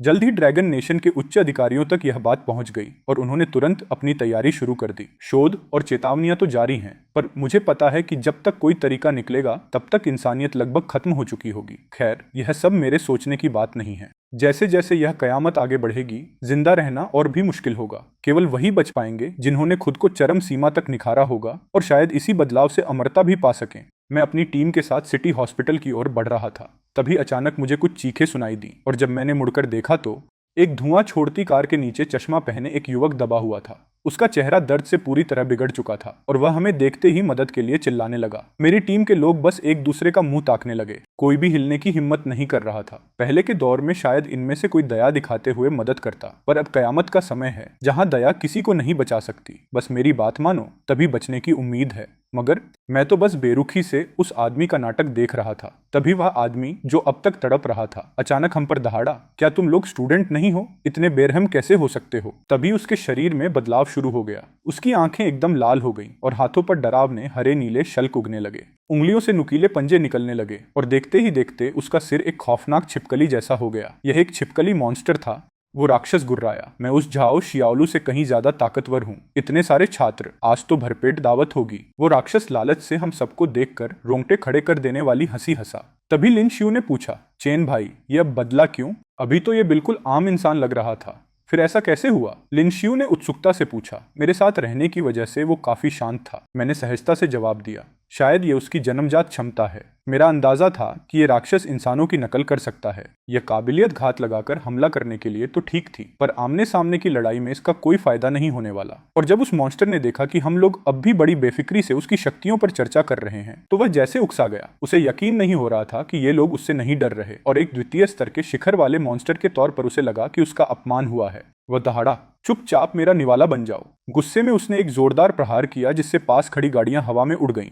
और फिर अपने नुकीले पंजों से जमीन को खुरचते हुए वह बिजली की रफ्तार से हमारी तरफ झपटा। उसने सबसे पहले शिया वानरो को अपना निशाना बनाया, क्योंकि उसकी नजर में खूबसूरत लड़कियों का स्वाद सबसे बेहतरीन होता है। जैसे ही शिया वानरो को एहसास हुआ कि वह राक्षस उसकी ओर आ रहा है, उसने गुस्से में चिल्लाते हुए अपने मिमेटिक बैटल स्पिरिट को बुलाया। यह देखकर मॉन्स्टर गुर्राया, काफी तेज निकली यह लड़की, अब मैं धीरे धीरे तुम्हारा स्वाद चखूंगा। बोलते हुए उसकी गहरे हरे रंग की पूंछ शिया वानरों की तरफ तेजी से घूमी, पर इससे पहले कि वो हमला उसे छू पाता, बिजली कड़की और वानरो वहीं से ओझल हो गई। छिपकली की उस विशाल पूंछ का जोरदार प्रहार पास खड़ी एक जीप पर हुआ, जिससे उसके परखच्चे उड़ गए, माना कि वानरों ने अभी अभी अपनी शक्तियां जगाई थीं। पर स्कूल की उन लड़ाइयों ने उसकी प्रतिक्रियाओं को काफी तेज बना दिया था। वो चिल्लाई, बदसूरत राक्षस, तेरा खेल खत्म। फिर तलवार आसमान की ओर उठाते हुए बोली, शाओ युए, इसे जकड़ लो। तभी शाओ युए, उसकी मिमेटिक बैटल स्पिरिट, बिजली की किरण बनकर झपटी और उस राक्षस को मजबूती से जकड़ लिया। वो राक्षस गुर्राया, कितनी नीच औरत है। वो राक्षस दांत किटकिटाते हुए छटपटाने लगा, पर अब बहुत देर हो चुकी थी। शाओ युए द्वितीय स्तर के A+ ग्रेड की स्पिरिट थी। किसी मामूली छिपकली जैसे राक्षस के लिए उससे छूट पाना नामुमकिन था। तभी वानरों ने अपनी बिक्सियाओ डिवाइन थंडर स्किल का इस्तेमाल किया और आसमान से बिजली उसकी तलवार की नोक पर आकर सिमट गई। तभी वानरों ने अपनी कलाई घुमाई और बिजली की गड़गड़ाहट के साथ तलवार उस राक्षस के सीने में उतार दी।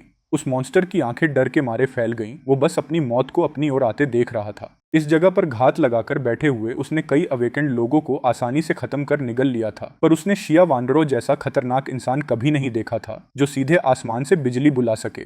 आसमान से उस राक्षस के चेहरे पर खौफ देखकर वानरों के होठों पर एक हल्की मुस्कान आ गई। और यह सब मेरी बदौलत था, क्योंकि इस कयामत से पहले मैंने उसे बांस का अर्घ दिया था। उसी पल उसकी तलवार पूरी ताकत से उस राक्षस के शरीर में धंस गई और चारों तरफ एक तेज सफेद रोशनी फैल गई। कुछ ही पलों में वो रोशनी ओझल हो गई। वानरों ने तलवार को मजबूती से थामे रखा और सामने की ओर देखती रही, जबकि वो राक्षस झुककर जोर जोर से हाँफ रहा था। इस प्रहार की वजह से उसके शरीर के छिलकों से खून रिसने लगा था। एक पल के लिए उसे महसूस हुआ जैसे उसका पूरा कवच जिंदा ही उखाड़ दिया गया हो, पर किस्मत अच्छी थी कि उसके पास रेड रॉक लिजार्ड आर्मर की प्रतिभा थी, जो कम समय में उसके कवच की रक्षा शक्ति को कई गुना बढ़ा सकती थी। उस राक्षस ने यहाँ कई इंसानों को खाकर द्वितीय स्तर का शिखर प्राप्त कर लिया था, इसलिए उसे मारना इतना आसान नहीं था। वो गुर्राया, कमीने, तुम्हारी हिम्मत कैसे हुई मुझे चोट पहुंचाने की? इंसान था तब बॉस के जुल्म सहता था, और अब जब न इंसान रहा न भूत, तो क्या यहाँ भी हार मान लूं? वो यह बात स्वीकार नहीं कर पा रहा था। तुम सब मर जाओ। छिपकली राक्षस पूरी तरह पागल हो चुका था। उसके चेहरे के भाव भयानक हो गए और शरीर के चारों ओर एक गहरी काली ऊर्जा घूमने लगी। इस पागलपन की वजह से उसकी मांसपेशियां फूलने लगीं और चंद सेकंडों में वो पहले से कहीं ज्यादा बड़ा हो गया। उसकी लाल आंखों में शिया वानरों के लिए सिर्फ नफरत थी। तभी एक छात्र घबराकर बोला, ये राक्षस तो पागल हो गया है, क्या वानरों इसका मुकाबला कर पाएंगी? दूसरा आत्मविश्वास से बोला, अरे दिख नहीं रहा, हमारी वानरों बिजली कड़काने की ताकत रखती हैं। इस मामूली छिपकली को मारना उनके लिए बहुत आसान है। वो लड़का वानरों पर पूरा भरोसा कर रहा था, पर सिर्फ मैं देख पा रहा था कि उस प्रहार के बाद वानरों की सारी ताकत खत्म हो चुकी थी। उसे अभी युद्ध के अनुभव की बहुत कमी थी, इसलिए उसने एक ही बार में अपना सबसे शक्तिशाली वार कर दिया। उसे लगा था कि एक ही झटके में काम तमाम हो जाएगा, पर उसे अंदाजा नहीं था कि दुश्मन का स्तर उससे कई गुना ऊपर था। ऊपर से उसके पास डिफेंसिव टैलेंट भी था। इस प्रहार से दुश्मन मरा तो नहीं, बल्कि वानरों खुद एक कमजोर स्थिति में फंस गई। तभी वो राक्षस गुर्राया, छोटी लड़की, तुम्हारी यह हालत देखकर लगता है कि तुम पूरी तरह थक चुकी हो। अब मेरी बारी है। उस छिपकली राक्षस के पास कमाल की रिकवरी क्षमता थी। बस थोड़ी देर हांफने के बाद ही उसकी आधी ताकत वापस आ गई। पर शिया वानरों ने हार नहीं मानी और अपनी शक्ति फ्लिपिंग क्लाउड्स एंड रेन को फिर से सक्रिय किया। उसके पैरों के नीचे बादलों का एक झुंड उभरा, जिसने उसे सीधे ऊपर उठाकर बड़ी तेजी से राक्षस की ओर धकेल दिया। लेकिन यह हमला पिछले वार के मुकाबले काफी कमजोर था। राक्षस ने तंज कसते हुए कहा, तुम्हें लगता है कि तुम अब भी मेरा मुकाबला कर सकती हो? मैं द्वितीय स्तर के शिखर पर हूँ। वो अपने दोनों पैरों से इतनी तेजी से झपटा कि पलक झपकते ही शिया वानरों के सामने आ गया। जब वानरों ने देखा कि उसके नुकीले पंजे उसे चीरने ही वाले हैं, तो उसने अपनी तलवार आगे कर उन्हें रोकने की कोशिश की। शिया वानरों जोर से पीछे धकेल दी गई और उसके पैर जमीन पर काफी दूर तक घिसटते रहे। तब जाकर वो किसी तरह रुक पाई। उसे बेबस देखकर वो राक्षस जोर से चिल्लाया और पूरे उत्साह में उसकी ओर झपटा। अभी तेरी अकड़ कुछ ज्यादा ही बढ़ रही है। मेरी भारी आवाज गूंजी और साथ ही मेरी काइतियन कुल्हाड़ी उड़ती हुई आई और सीधे उस राक्षस के रास्ते में खड़ी हो गई। असल में मैं अब तक सिर्फ तमाशा देख रहा था। मैं बस वानरों को असली युद्ध का अनुभव देना चाहता था, पर अब जब उसकी हालत बिगड़ने लगी तो मुझे बीच में आना ही पड़ा। तभी वो राक्षस चिल्लाया, ओए छोकरे, तेरी हिम्मत कैसे हुई मुझे रोकने की? सावधान रह, वरना मैं तुझे एक ही पंजे से टुकड़े टुकड़े में चीर दूंगा। गुस्से में दहाड़ा। उसने देखा कि मेरे शरीर से कोई तेज ऊर्जा नहीं निकल रही थी, इसलिए उसने मुझे एक साधारण अवेकेंड समझ लिया। मैंने धीरे से जवाब दिया और फिर मेरे चारों ओर शुएन हुआंग ऊर्जा की लहरें उठने लगी, जिन्होंने मुझे पूरी तरह घेर लिया।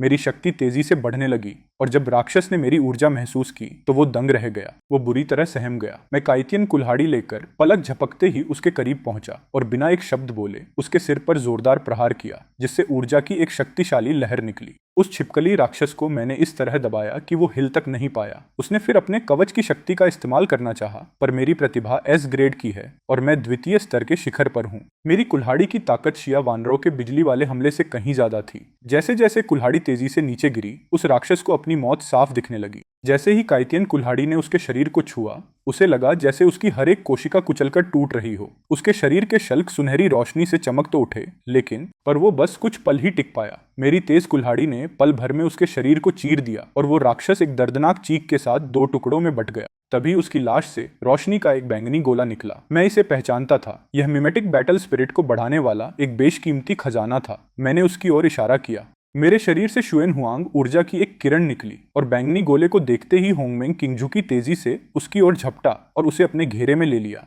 कुछ ही पलों में गोला पूरी तरह गायब हो गया। होंगमेंग किंगजुकी ने उसे पूरी तरह निगल लिया था और इस प्रक्रिया के बाद उसकी आभा पहले से कहीं ज्यादा शक्तिशाली हो गई। उसकी कुछ ऊर्जा मुझे वापस महसूस हुई, पर अजीब बात यह थी कि मुझे लगा जैसे मेरे शरीर में कुछ नया जुड़ गया है। मैंने अपनी मुट्ठी भींची और मन में सोचा तो अचानक मेरी त्वचा पर शल्कों की एक पतली परत उभर आई। उन शल्कों से हल्की पीली रोशनी निकल रही थी। ये उस छिपकली राक्षस का डिफेंसिव टैलेंट था। मैं मन ही मन हैरान था कि होंगमेंग किंगजुकी न केवल ऊर्जा वापस दे सकता है, बल्कि दुश्मन की काबिलियत भी मुझे दिला सकता है।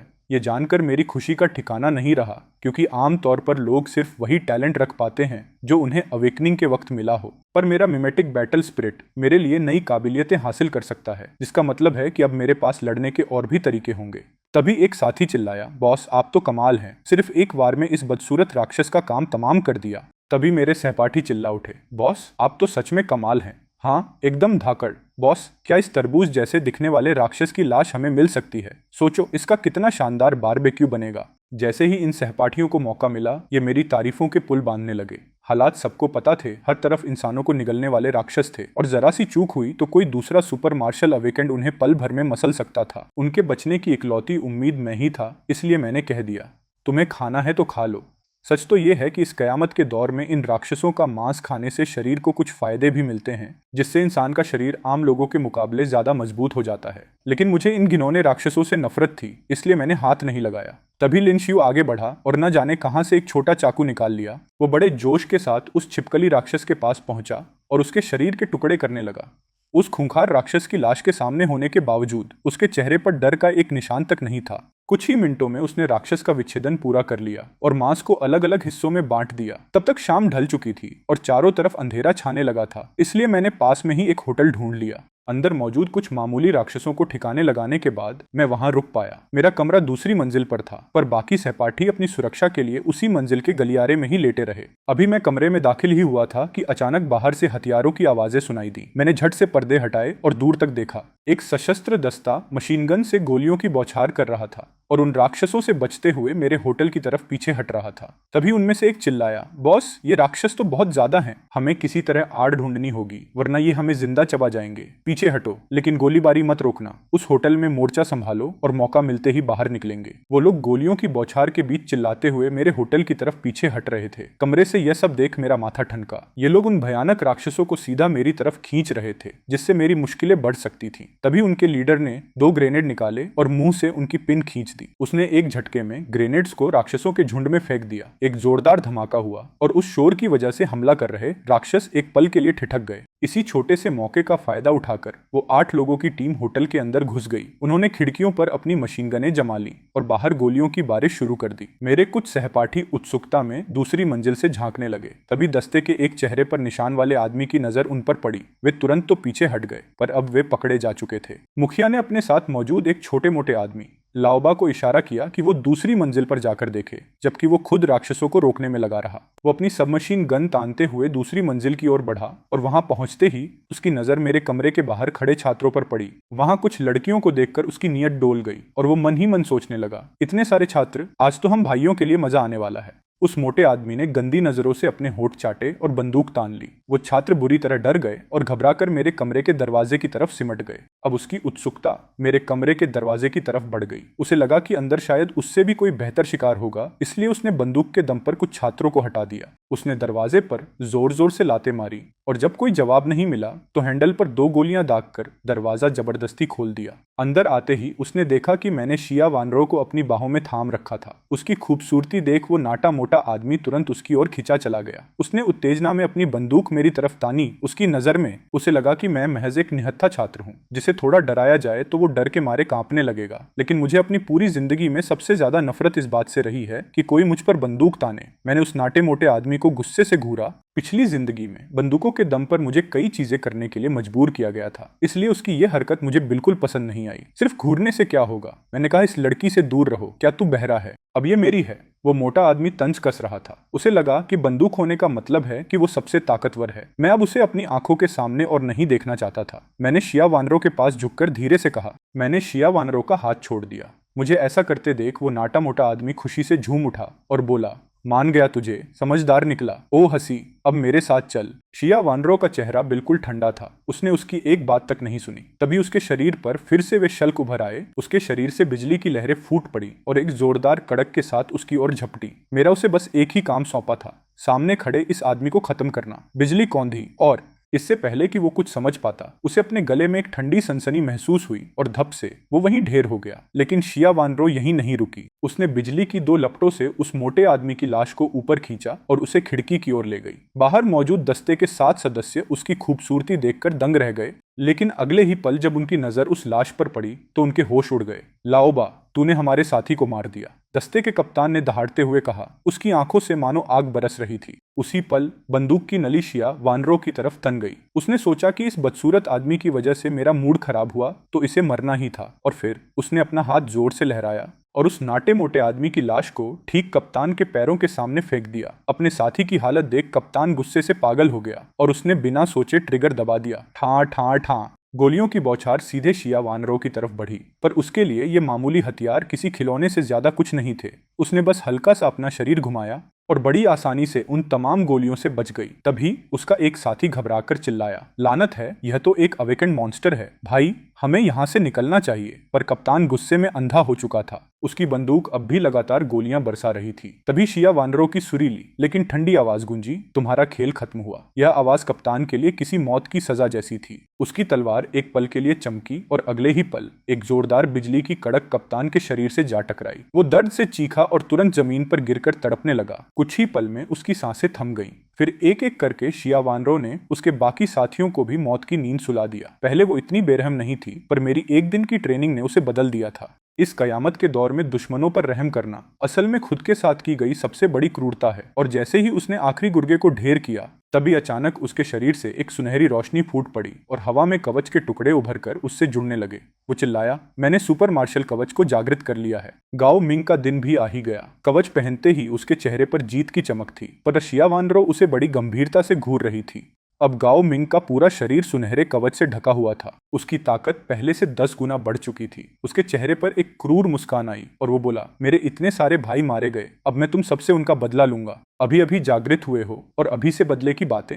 मेरी आवाज सीढ़ियों से गूंज उठी और मैं धीरे धीरे नीचे उतरने लगा। मेरा दबाव शिया वानरों से कहीं ज्यादा था और मेरा हर कदम उसे और डरा रहा था। गाओ मिंग को महसूस हुआ कि उसका कवच कांप रहा है। यह पूरी तरह से ब्लड लाइन सेपरेशन था, जो मेरे शरीर की एक खास खूबी है। मैंने उससे पूछा, तुम दोनों की क्या औकात है? मैं अब भी तुम्हें हरा सकता हूँ। गाओ मिंग ने अपना शरीर झटक कर खुद को संभाला और हाथ बढ़ाते ही उसके पास एक रोशनी की तलवार आ गई। यही उनके इस कवच की खासियत थी। वह किसी मिमेटिक हथियार का नहीं, बल्कि सीधा हवा से रोशनी की तलवार बुला रहा था। अभी अभी जागे हो और इतनी अकड़। मैंने उस नए अवेकेंड को पूरी नफरत से देखा। मुझे सच में समझ नहीं आ रहा था कि उसमें इतनी हिम्मत कहाँ से आई। अभी अभी जागृत हुआ है और मुझसे टकराने की जुर्रत कर रहा है। शायद उसे लग रहा है कि वह पूरी दुनिया में अजेय है। ताकत में अचानक हुई बढ़ोतरी से अक्सर ऐसा भ्रम हो जाता है। तैयार हो जाओ, मैं तुम्हें 2 टुकड़ों में काट दूंगा।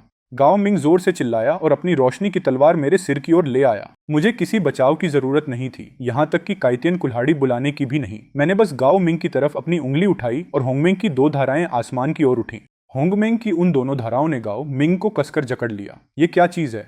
मुझे छोड़ो। गाओ मिंग छटपटाने लगा, पर उसे यह हार मंजूर नहीं थी। उसने अपनी लाइट स्वॉर्ड से कई वार किए, पर कोई असर नहीं हुआ। फिर मैंने बस अपनी मुट्ठी कसी और गाओ मिंग का वो चमकता कवच चटक गया। उसे एक पल में एहसास हो गया कि मैं उसकी पहुंच से बहुत ऊपर हूं। वह पलटवार करने की हिम्मत तक नहीं जुटा पा रहा था और तभी उसकी कमर के पास की ऊर्जा और तेज हो गई। उन धाराओं ने उसे और भी बुरी तरह जकड़ लिया। गाओ मिंग दर्द से चीख उठा और देखते ही देखते उसका शरीर पूरी तरह टूटकर बिखर गया। जब उसकी सांसें थम गईं, तब मैंने उसे नीचे पटक दिया। उसका वो कवच महज एक मजाक था। कुछ हिम्मत वाले छात्र सीढ़ियों से ये सब देख रहे थे और उनके माथे पर खौफ के पसीने छूट रहे थे। मैं उनकी सोच से कहीं ज्यादा बेरहम था। मैंने हल्की मुस्कान के साथ कहा, वापस जाओ, और अगर दोबारा मेरे लिए कोई मुसीबत खड़ी की तो तुम्हारा अंजाम भी ऐसा ही होगा।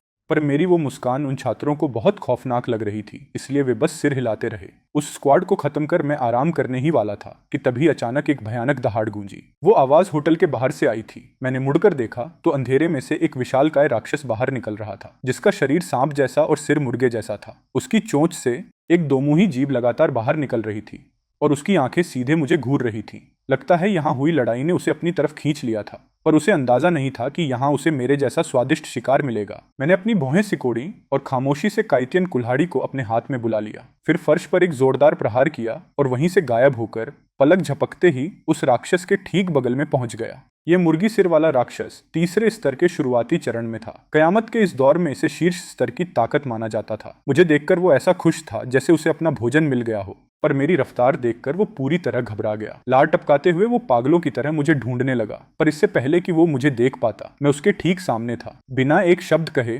मैंने तुरंत काइतियन टैलेंट का इस्तेमाल किया और मेरी पैनी कुल्हाड़ी सीधे उसके सिर पर जा गिरी। उस राक्षस की प्रतिक्रिया तेज थी। उसने अपनी सख्त चोंच से वार रोकने की कोशिश की, मगर वो मेरा मुकाबला नहीं कर सका। मेरी काइतियन कुल्हाड़ी ने किसी सूखी लकड़ी की तरह उसकी चोंच के 2 टुकड़े कर दिए। छिपकली वाले राक्षस की ऊर्जा सोखने के बाद मेरी ताकत अब पहले से कहीं ज्यादा बढ़ चुकी थी। अब मैं जब चाहूं 3रे स्तर का सुपर मार्शल अवेकेंड बन सकता हूं। खून के फव्वारे छूटते ही वो राक्षस ढेर हो गया। मैंने वानरों की तरफ देखा और कहा, तुम इसे अपनी मिमेटिक बैटल स्पिरिट से सोख लो, इसके गुण काफी अच्छे हैं। मैंने अपनी कुल्हाड़ी वापस रखी और प्यार से ये बात कही। वानरों ने बड़ी मासूमियत से सिर हिला दिया। उसके चेहरे से वो सारी क्रूरता गायब हो चुकी थी। अब वो किसी पड़ोस की भोली लड़की जैसी लग रही थी। उसने आज्ञाकारी ढंग से मिमेटिक बैटल स्पिरिट को बुलाया और बियुए निंगजियाओ बेहद उत्साहित होकर बाहर निकली। बियुए निंगजियाओ शिया वानरों से लाड़ कर रही थी। हवा में खुशी से एक चक्कर लगाने के बाद जब उसकी नजर उस राक्षस पर पड़ी, तब उसे समझ आया कि उसे दावत के लिए बुलाया गया है। बियुए निंगजियाओ ने एहसानमंद नजरों से वानरों की ओर देखा और फिर बिना इंतजार किए उस राक्षस पर झपट पड़ी। उसके मजे से खाने का अंदाज इतना प्यारा था कि सहपाठी उसे देखकर जल भुन गए। आज छिपकली वाले राक्षस का मांस खाकर उन सबको अपनी ताकत बढ़ती महसूस हुई थी, इसलिए अब वे और भी ज्यादा मॉन्स्टर मांस पाने के लिए बेताब थे। इसी बीच एक ऊंची इमारत के मीटिंग रूम में सूट पहने एक अधेड़ उम्र के आदमी ने गुस्से में मेज पर जोर से हाथ मारा और चिल्लाया, मेरे प्यारे बेटे को किसने मारा? यह आदमी हुआंग तियान का पिता था, यानी याओतियन ग्रुप का चेयरमैन हुआंग यान। उसकी इस दहाड़ के सामने किसी की भी जवाब देने की हिम्मत नहीं हुई। जब वे स्कूल पहुंचे तो उन्होंने पाया कि हुआंग तियान का सिर धड़ से अलग हो चुका था। मौत का मंजर बेहद खौफनाक था। मीटिंग रूम में काफी देर तक सन्नाटा छाया रहा। तब जाकर एक सफेद बालों वाले बुजुर्ग ने बोलने की हिम्मत जुटाई। चेयरमैन, शियाओ तियान के जख्मों को देखकर लगता है कि, उस आदमी ने कहा, शायद शियाओ तियान को किसी मॉन्स्टर ने नहीं बल्कि किसी अवेकेंड ने मारा है। तभी हुआंग यान झुंझलाकर चिल्लाया, बकवास, यह बात मैं अच्छी तरह जानता हूँ। शरीर पर मॉन्स्टर्स के काटने का कोई निशान नहीं था। जख्म पूरी तरह से किसी हथियार के थे। साफ था कि उसके बेटे का बेरहमी से कत्ल किया गया था। उसने आगे बताया, बस डर इस बात का है कि मारने वाला एक अवेकेंड है। मेरी जांच से पता चला है कि वाकई किसी अवेकेंड ने ही छोटे मालिक की जान ली है और उसका नाम चेन जे है। फिलहाल हम अवेकेंड से दुश्मनी मोल नहीं ले सकते। मीटिंग टेबल पर बैठे लोग इसी बात पर चर्चा कर रहे थे। जैसे ही उन्हें पता चला कि यह किसी अवेकेंड का काम है, सबके मन में खौफ बैठ गया। उन्होंने पिछले 2 दिनों में मॉन्स्टर्स की दहशत देखी थी, तो अवेकेंड से तो वे और भी ज्यादा डर रहे थे। हुआंग यान ने अपनी मुट्ठी कसते हुए कहा, मुझे फर्क नहीं पड़ता कि वह अवेकेंड है या मॉन्स्टर। हुआंग तियान मेरी इकलौती संतान है और मैं उसका बदला लेकर रहूंगा। वह दांत पीस रहा था। अब उसके मन में चेन जे के लिए गहरी नफरत थी। तभी एक आदमी बोला, बॉस, मैंने कुछ अवेकेंड्स को इकट्ठा किया है, बस चेन जे की लोकेशन मिल जाए तो मैं अपने लोगों से कहकर चेन जे को घेर कर खत्म करवा सकता हूँ। लंबी टोपी पहने एक आदमी आगे बढ़ा और बोला, क्योंकि कयामत के बाद मेरे परिवार में कई सुपर मार्शल अवेकेंड सामने आए हैं। तुम्हें इसके बदले में क्या फायदा चाहिए? बेझिझक कहो। हुआंग यान समझ गया था कि इस आदमी के दिमाग में क्या चल रहा है। आखिर वे सब व्यापारी थे और कोई भी बिना किसी फायदे के हाथ नहीं बढ़ाता। यह उनका हमेशा से सिद्धांत रहा है। उस आदमी ने अपनी 5 उंगलियां दिखाते हुए हुआंग यान से कहा, याओतियन ग्रुप की 50% जमीन अब वो मेरी होगी। पहले तो किसी की हिम्मत नहीं होती कि हुआंग यान से ऐसी मांग करे, लेकिन अब मामला अलग था। उसके परिवार में सुपर मार्शल अवेकेंड्स थे, इसलिए अब उसके पास मोलभाव करने का हक था, वरना वो अब तक अपने परिवार के सुपर मार्शल अवेकेंड्स को बुलाकर जबरदस्ती याओतियन ग्रुप पर कब्जा कर चुका होता। तभी हुआंग यान बोला, ली फेंग, तो तुम काफी समय से मेरी जायदाद पर नजर गड़ाए हुए थे। मैंने तुम पर बहुत भरोसा किया था। हुआंग यान ने एक आह भरी और फिर तुरंत बोला, खैर छोड़ो, बस तुम चेन जे को मेरे पास ले आओ और याओतियन ग्रुप की 50% संपत्ति तुम्हारी होगी।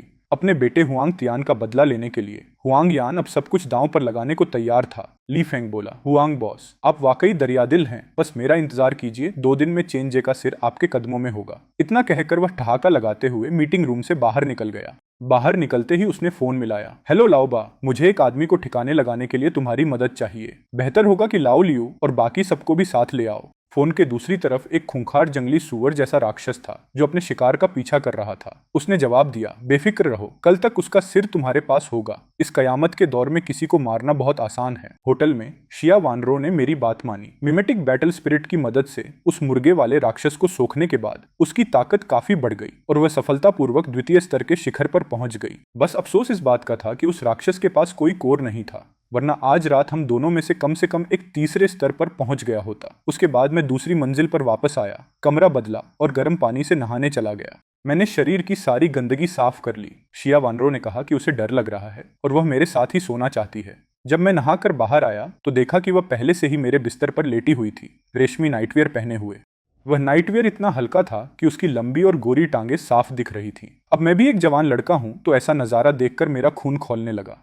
मैंने बिस्तर पर लेटी शिया वानरो से पूछा, तुम ऐसे ही सो रही हो, कंबल भी नहीं ओढ़ा? तब उसने मधोश आवाज में कहा, चेंजे, क्या तुम कंबल उड़ाने में मेरी मदद करोगे? मैंने धीरे से कंबल खींचा और उसके सुडौल बदन को देख मैं झपट कर उसे अपनी बाहों में भर लिया। फिर कंबल हटा और उसके बाद वो सब हुआ जिसे शब्दों में बयां नहीं किया जा सकता। अगली सुबह जब मैं जागा तो एक शांत सुबह की नींद टैंकों की गूंज ने तोड़ दी। तभी एक जोरदार धमाका हुआ और एक गोला सीधे होटल के मुख्य दरवाजे पर जा लगा।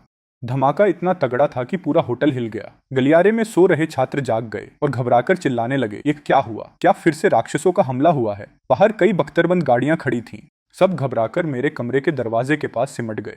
दरअसल कल रात अंदर युद्ध इतना भीषण था कि मैं और शिया वानरो पूरी रात ठीक से सो नहीं पाए थे, इसलिए अब उन्हें मुझे जगाने की हिम्मत नहीं हो रही थी। मुझे बाहर के हालात पहले ही महसूस हो गए थे। जैसे ही मैंने पर्दा हटाया, देखा कि बाहर टैंकों की एक पूरी फौज खड़ी थी और साफ था कि वे सिर्फ मेरे लिए आए थे। पर मेरे जैसे अवेकेंड के लिए ये आधुनिक हथियार कोई खतरा नहीं थे। असल बात तो ये थी कि उन टैंकों पर कई सुपर मार्शल अवेकेंड खड़े थे। मैंने सोचा भी नहीं था कि इंसान इतनी जल्दी एकजुट हो सकते हैं। शायद सिर्फ ड्रैगन देश में ही ऐसी ताकत होगी। यहाँ के लोग हमेशा से एकजुट रहे हैं, पर अफसोस उन्होंने गलत इंसान को निशाना बनाया है। शिया वानरो घबराकर मेरे पास आई और कांपती आवाज में पूछा, चेंजे, बाहर क्या हो रहा है? मैंने उसे तसल्ली देते हुए कहा, कुछ नहीं, तुम यहीं रुको, मैं इसे संभालता हूँ। मैंने प्यार से उसके सिर पर हाथ फेरा।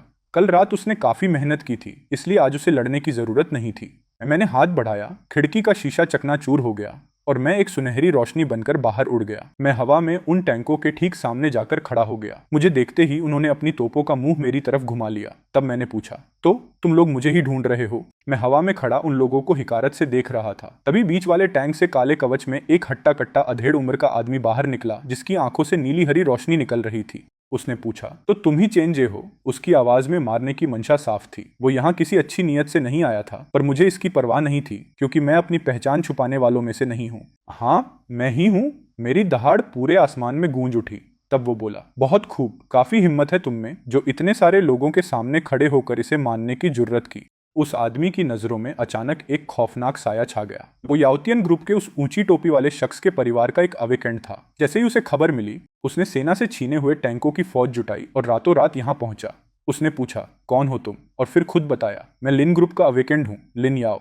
तुमने चेयरमैन हुआंग यान के बेटे हुआंग तियान को मारा है, इसलिए आज मैं तुम्हारी जान लेने आया हूँ। यह कहते हुए लिन याओ ने अपनी मुट्ठियां भींची और उसके शरीर पर नीले हरे कवच की एक परत छा गई। यह उसका अवेकनिंग टैलेंट था, किंगलोंग कवच। प्रलय की शुरुआत में ही वह अवेकेंड हुआ था और परिवार के सहयोग से उसने महज एक दिन में अपनी ताकत को द्वितीय स्तर के शिखर तक पहुंचा लिया था। अपनी अवेकनिंग की खूबी की वजह से उसकी युद्ध क्षमता अब तीसरे स्तर के शुरुआती अवेकेंड के बराबर थी। मैंने साफ कह दिया, हुआंग तियान जैसा वो बेवकूफ, हाँ, उसे मैंने ही मारा है। मैंने लिन याओ की आंखों में देखते हुए बेबाकी से जवाब दिया, चाहे वो हुआंग यान के कहने पर यहाँ आया हो या खुद हुआंग यान सामने खड़ा हो, मैं बिना किसी डर के सबका सामना करता। पिछली जिंदगी में मैं बहुत सह चुका था, अब और नहीं। तभी लिन याओ कुटिलता से मुस्कुराया और बोला, ठीक है, तो अब चुपचाप आत्मसमर्पण कर दो, मुझे वापस जाकर रिपोर्ट देनी है। उसने अपनी पूरी ताकत से मुक्का चलाया और एक तेज रोशनी बनकर मेरी ओर झपटा। उसे अपनी ओर आते देख मैं बिल्कुल शांत था और बस उसके पास पहुंचने का इंतजार कर रहा था। मेरी इस हालत को देख लिन याओ के मन में थोड़ी हैरानी हुई कि उसके जैसे टॉप अवेकेंट के सामने कोई इतना बेखौफ कैसे रह सकता है। उसकी अंतरात्मा ने उसे चेतावनी दे दी थी कि उसके सामने खड़ा यह नौजवान कोई साधारण इंसान नहीं है,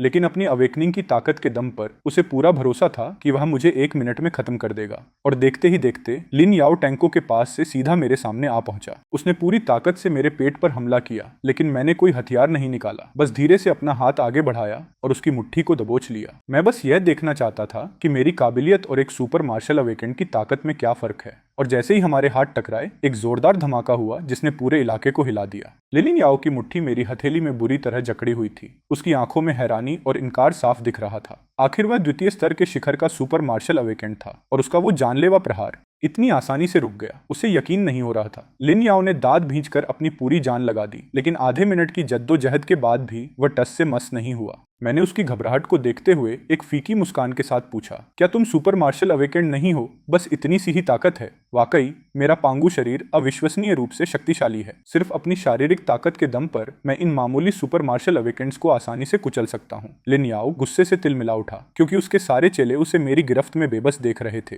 उसकी सारी साख मिट्टी में मिल चुकी थी। गुस्से और बेबसी में उसने अपने बाएं हाथ से अपने सुपर मार्शल हथियार को बुलाया। पहले जब वह उन विकृत राक्षसों से लड़ता था तो उसे हथियारों की जरूरत ही नहीं पड़ती थी। वह सिर्फ अपनी शारीरिक क्षमता से उन राक्षसों को बेरहमी से खत्म कर देता था। लेकिन मैं पहला इंसान था जिसने उसे हथियार उठाने पर मजबूर किया। कल रात वाली टीम की तरह लिन याओ का हथियार भी एक लाइट स्वॉर्ड था, पर उसकी यह लाइट स्वॉर्ड कल रात वाले अवेकेंट से कहीं ज्यादा ताकतवर थी। उसके चारों ओर एक छोटा नीला ड्रैगन मंडरा रहा था, जिससे ड्रैगन की दहाड़ जैसी गूंज सुनाई दे रही थी। तभी एक तेज सड़ाक की आवाज हुई। लिन याओ ने बिजली की रफ्तार से मेरी गर्दन पर वार किया। तलवार की धार इतनी तेज और जानलेवा थी कि उससे बचना नामुमकिन लग रहा था, पर उसके इस भीषण हमले के सामने मैंने बस हल्का सा शरीर मोड़ा। मैंने बड़ी तेजी से उस हमले को चकमा दिया, पर उसी पल मेरी पकड़ और सख्त हो गई और मैंने लिन याओ का दाहिना हाथ मरोड़ दिया। तभी मैंने उसका हाथ जबरदस्ती 90 डिग्री से ज्यादा घुमा दिया। दर्द इतना भयानक था कि उसके चेहरे की मांसपेशियां खिंच गईं और वह इतनी जोर से चीखा कि वह आवाज किसी सूअर के ज़बा होने से भी ज्यादा खौफनाक थी। उस चीख से मेरे कानों के पर्दे तक दुखने लगे। तब जाकर मैंने अपना हाथ छोड़ा। तुम बहुत कमजोर हो, मैंने बेरुखी से सिर हिलाते हुए कहा। मेरी यह बात किसी तेज चाकू की तरह उसके दिल में चुभ गई और वह लगभग पागल हो उठा। कल ही अवेकेंड होने के बाद अपनी ताकत की वजह से पूरा खानदान उसके आगे झुकता था, लेकिन आज मैं उसे बेरहमी से अपने पैरों तले कुचल रहा था। यह गिरावट उसके लिए मौत से भी ज्यादा तकलीफदेह थी। तेरा खेल खत्म। आजाद होते ही लिन याओ गुस्से में दहाड़ा। उसने अपनी लाइट स्वॉर्ड को आसमान की तरफ उठाया और तलवार में अपार ऊर्जा जमा होने लगी। लाइट स्वॉर्ड पर मौजूद वह छोटा किंगलोंग अचानक आसमान की तरफ बढ़ा और देखते ही देखते एक विशालकाय ड्रैगन में बदल गया। उसकी आंखों में एक अजीब सा गुरूर था। यह लिन याओ का सबसे घातक वार किंगलोंग स्लैश था, जिससे उसने कल ही एक तीसरे स्तर के राक्षस का खात्मा किया था। तू अब मरा? वह दहाड़ा। उसके गुर्गों ने जब यह वार देखा तो उन्हें यकीन हो गया कि अब मेरा बचना नामुमकिन है।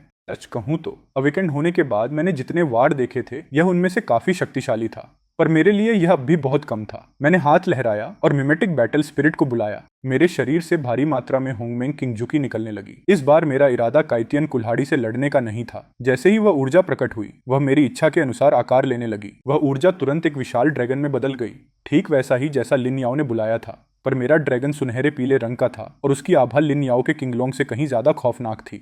तभी लिन याओ चिल्लाया, तू मेरी चाल की नकल कर रहा है। एक मामूली नकली होकर तू असली से मुकाबला करने का सपना देख रहा है। सच में अपनी औकात भूल गया है तू। लिन याओ को अब भी लग रहा था कि उसकी ताकत सबसे बढ़कर है। उसे यकीन था कि मैं सिर्फ एक नकल हूं और वो अपनी ताकत आजमाना चाहता था। पर उसे क्या पता कि होंगमेंग किंगजुकी किसी भी जीव का रूप ले सकता है। इसमें नकल की कोई जगह नहीं थी। मेरी यह बात सुनकर लिन याओ गुस्से से लाल हो गया। उसने पूरी ताकत से अपनी तलवार मेरी ओर घुमाई। किंगलोंग एक भयानक दहाड़ के साथ मेरी तरफ झपटा और उसके वेग से आसपास की हवाएं उखड़ने लगी। आसमान में बिजली कड़कने लगी, लेकिन मैंने सिर्फ एक उंगली उठाई और मेरा सुनहरा ड्रैगन हरकत में आ गया। वह बिना किसी डर के सीधे किंगलोंग की ओर बढ़ा। खतरे को भांपते ही किंगलोंग ने अपनी दिशा बदली और दोनों ड्रैगन एक जोरदार धमाके के साथ टकरा गए और एक दूसरे से लिपटकर पागलों की तरह भिड़ गए। आसमान उनकी लड़ाई की गूंज से थर्रा रहा था। 3 मिनट बाद लिन याओ की ताकत जवाब दे गई और उसका किंगलोंग धीरे धीरे ओझल होकर वापस छोटा हो गया। उसका बैटल स्पिरिट अब बेदम होकर उसकी तलवार के चारों ओर घूमने लगा। लिन याओ उसे कोसने लगा, बेकार चीज, इतनी जल्दी हार गया, मेरा साथ देने का क्या फायदा है तेरा। लिन याओ की बुरी तरह बेइज्जती हुई थी, इसलिए वो उस पर बरस पड़ा। वैसे किंगलोंग का हारना लाजमी था, क्योंकि मेरी ताकत होंगमेंग किंगजुकी एक दिव्य शक्ति है जो लड़ाई के लिए ब्रह्मांड की ऊर्जा को लगातार सोख सकती है। ऐसी लंबी लड़ाई में मेरा कोई मुकाबला नहीं। अब बताओ नकली कौन है? मैं बड़े मजे से लिन याओ की शक्ल देख रहा था, जो इस वक्त शर्मिंदगी से बुरी तरह बिगड़ चुकी थी। तभी वो चिल्लाया, तुम कमीनों को किसका इंतजार है? जल्दी करो और इसे उड़ा डालो। लिन याओ ने गुस्से में अपने पीछे खड़ी टैंक टुकड़ी की ओर देखा। हार की वजह से वो पागल हो चुका था और अपना सारा गुस्सा उन सैनिकों पर उतारने लगा। तब उन चेलों ने घबराहट में अपनी तोपें मेरी तरफ घुमाई और एक जोरदार धमाका हुआ।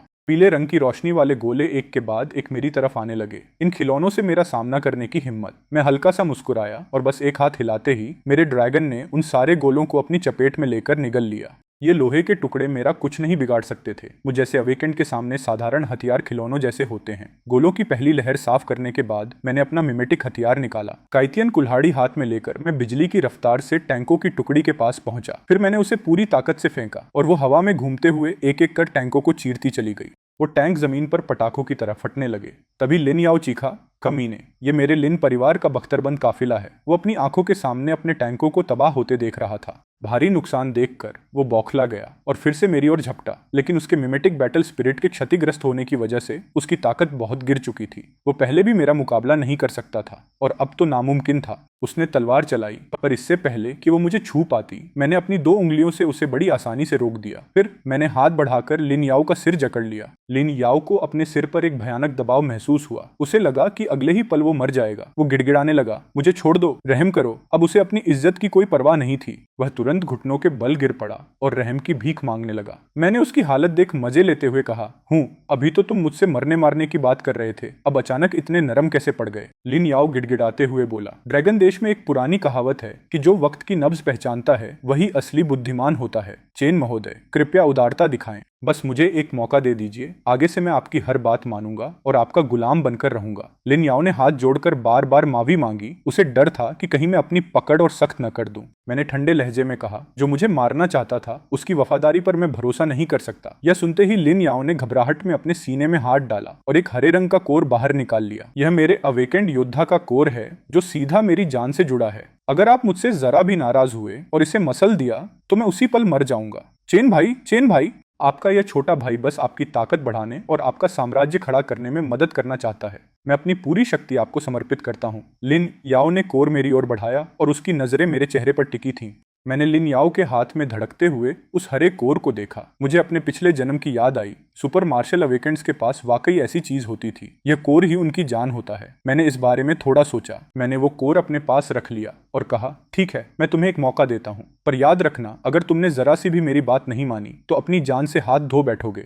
लिन याओ की लड़ने की क्षमता ठीक ठाक थी, मुझे लगा कि इसे एक सिपाही की तरह इस्तेमाल किया जा सकता है जो आगे रास्ते में आने वाले छोटे मोटे राक्षसों का सफाया करता रहे। मेरा फैसला सुनकर लिन याओ की खुशी का ठिकाना नहीं रहा। वो तुरंत बोला, चेन बड़े भाई, आपका बहुत बहुत शुक्रिया, पर सावधान रहिएगा, हमारे परिवार के कुछ और अवेकेंट्स भी यहाँ आने वाले हैं। वो अपनी वफादारी साबित करने के लिए मुझे आगाह कर रहा था, पर मैं बिल्कुल बेपरवाह था। मैंने कहा, उन्हें आने दो, मुझे कुछ और कोर जमा करने का मौका मिल जाएगा। वो आगे बताने लगा, बॉस चेन, मेरे परिवार में एक ऐसा शख्स है जिसने कयामत से पहले एक अजीब सा बदबूदार कीड़ा खा लिया था, जिसकी वजह से उसकी शक्तियां बहुत विचित्र हैं। वो इतनी गैस छोड़ सकता है कि सामने वाले को भ्रम होने लगे। और एक दूसरा है जिसने मेंढक खाया था, वो अपनी आवाज से भयानक शोर मचा सकता है। उन्हें भी हल्के में लेना ठीक नहीं था। लिन याओ मुझे बाकी दो अवेकेंट्स की शक्तियों के बारे में बता रहा था, जिसे सुनकर मैं थोड़ा हैरान हुआ। वो सुपर मार्शल अवेकेंट नहीं थे, बल्कि कुछ अजीब चीजें खाकर जागृत हुए थे। पर ऐसे लोगों से निपटना थोड़ा मुश्किल होता है। भले ही उनका हमला और बचाव सुपर मार्शल अवेकेंट जैसा न हो, पर उनकी शक्तियां बहुत परेशान करने वाली और चालाकी भरी होती हैं। मैंने कहा, ठीक है, अब तुम जाओ, अपनी टीम के बचे हुए लोगों को संभालो। इतना कहकर मैं होटल की ओर उड़ चला और लिन याओ ने मुझे विदा किया।